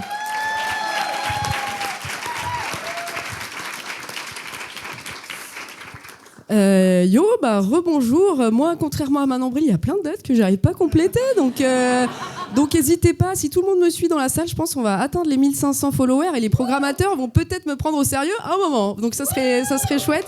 Et sinon, j'ai plusieurs concerts. Là, c'est le 5 mars à Méaudre dans le Trièves. Et oui, je viens de Grenoble, mais je ne vous laisserai pas tomber en rando. Voilà. Sinon, on a le 7 mars au Baradis. Voilà, oui, bien sûr, il y a des gens intéressés. Venez. Et le 19 mars, je fais un spectacle de slam à la Salle Noire à Grenoble. Voilà, c'est plus de la poésie. Et le 21 mars, ça c'est très très important, c'est à Lyon, c'est chez vous. On a un spectacle, un tournoi de poésie, de slam de poésie. Voilà, donc moi je représenterai Grenoble. Donc j'espère que je vais pas me faire défoncer par les personnes de Lyon, mais j'adore Lyon, notamment. Donc venez. C'est où ? C'est à la MJC de Villeurbanne. Et voilà, le slam, c'est poétique, c'est politique. Voilà, abonnez-vous, clar.obscur. Alors moi, du coup, c'est klar.obscur. Si vous n'avez pas aimé, vous pouvez taper au secours, ça marche aussi. Donc klar.obscur. Merci à vous tous, vous êtes trop, trop belles et beaux.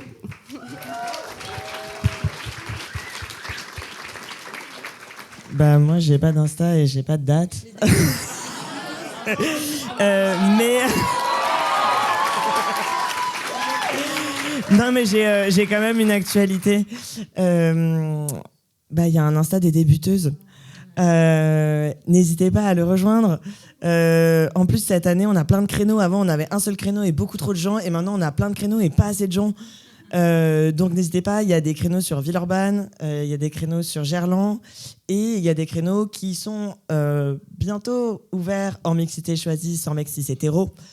Donc les mecs cis pas hétéros, n'hésitez pas à nous rejoindre, ce serait vraiment super. Et toutes les autres personnes, bien sûr, quand vous voulez. Et c'est tout.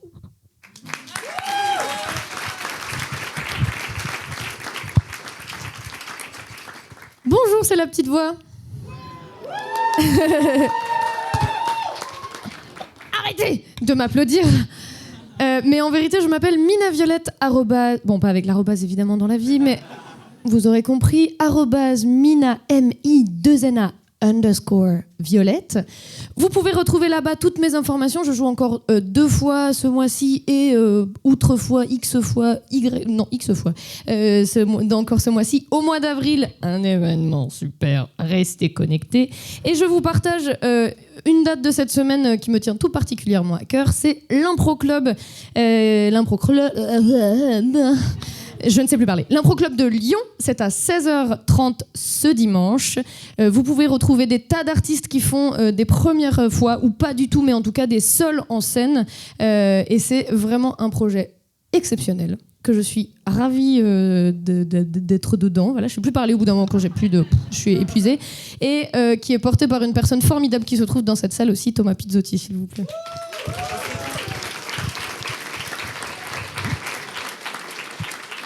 Elio me fait remarquer que je n'ai pas dit où c'était. C'est à l'Improvidence. Merci beaucoup, je passe le micro à Jacob.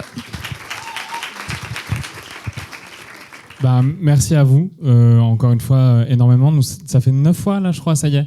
C'est pas la 10e ? Non, c'est toujours pas la 10e. Ça fait 9 fois que Mina me dit, c'est bientôt la 10e ? Non, et je suis là en mode, non. Mais merci à vous, parce que le Feu au Lac, c'est un format qui nous tient énormément à cœur. C'est un format qu'on réécrit à chaque fois, qu'on réinvente à chaque fois. On a beaucoup de chance d'avoir des artistes qui nous font confiance, d'avoir des experts, des expertes et des gens concernés qui nous font confiance. Donc, merci encore une fois énormément. C'est l'un des plus beaux trucs que j'ai fait de ma vie jusque-là, donc je suis trop fier. Et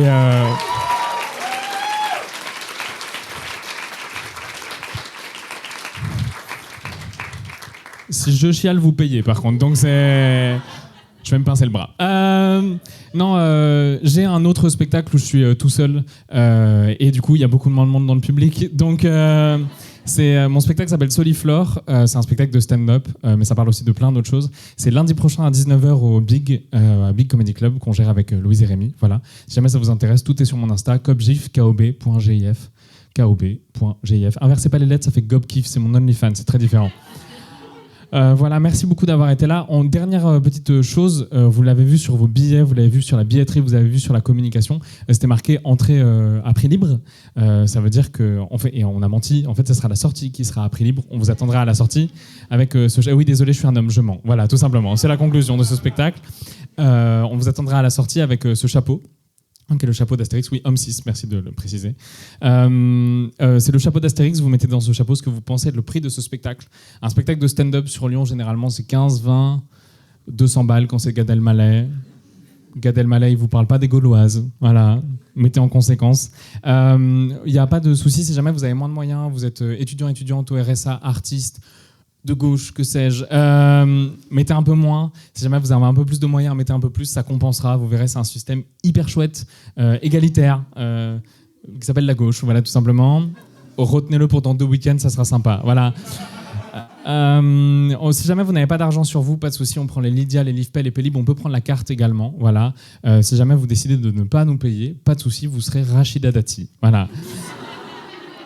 On refera prochainement un Feu au Lac, je pense, d'ici 2 mois. On a peut-être trouvé déjà une experte. On est en train de bricoler des choses, mais voilà. De quoi ? On va clôturer. C'est le moment où je ferme ma gueule. Merci beaucoup d'avoir été là, vous étiez super. Faites du bruit pour la Maison de l'Écologie, faites du bruit pour vous. Faites du bruit pour tous les artistes.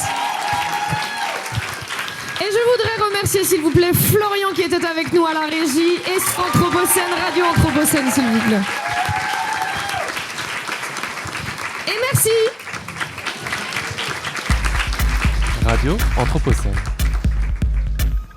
À l'écoute du changement global.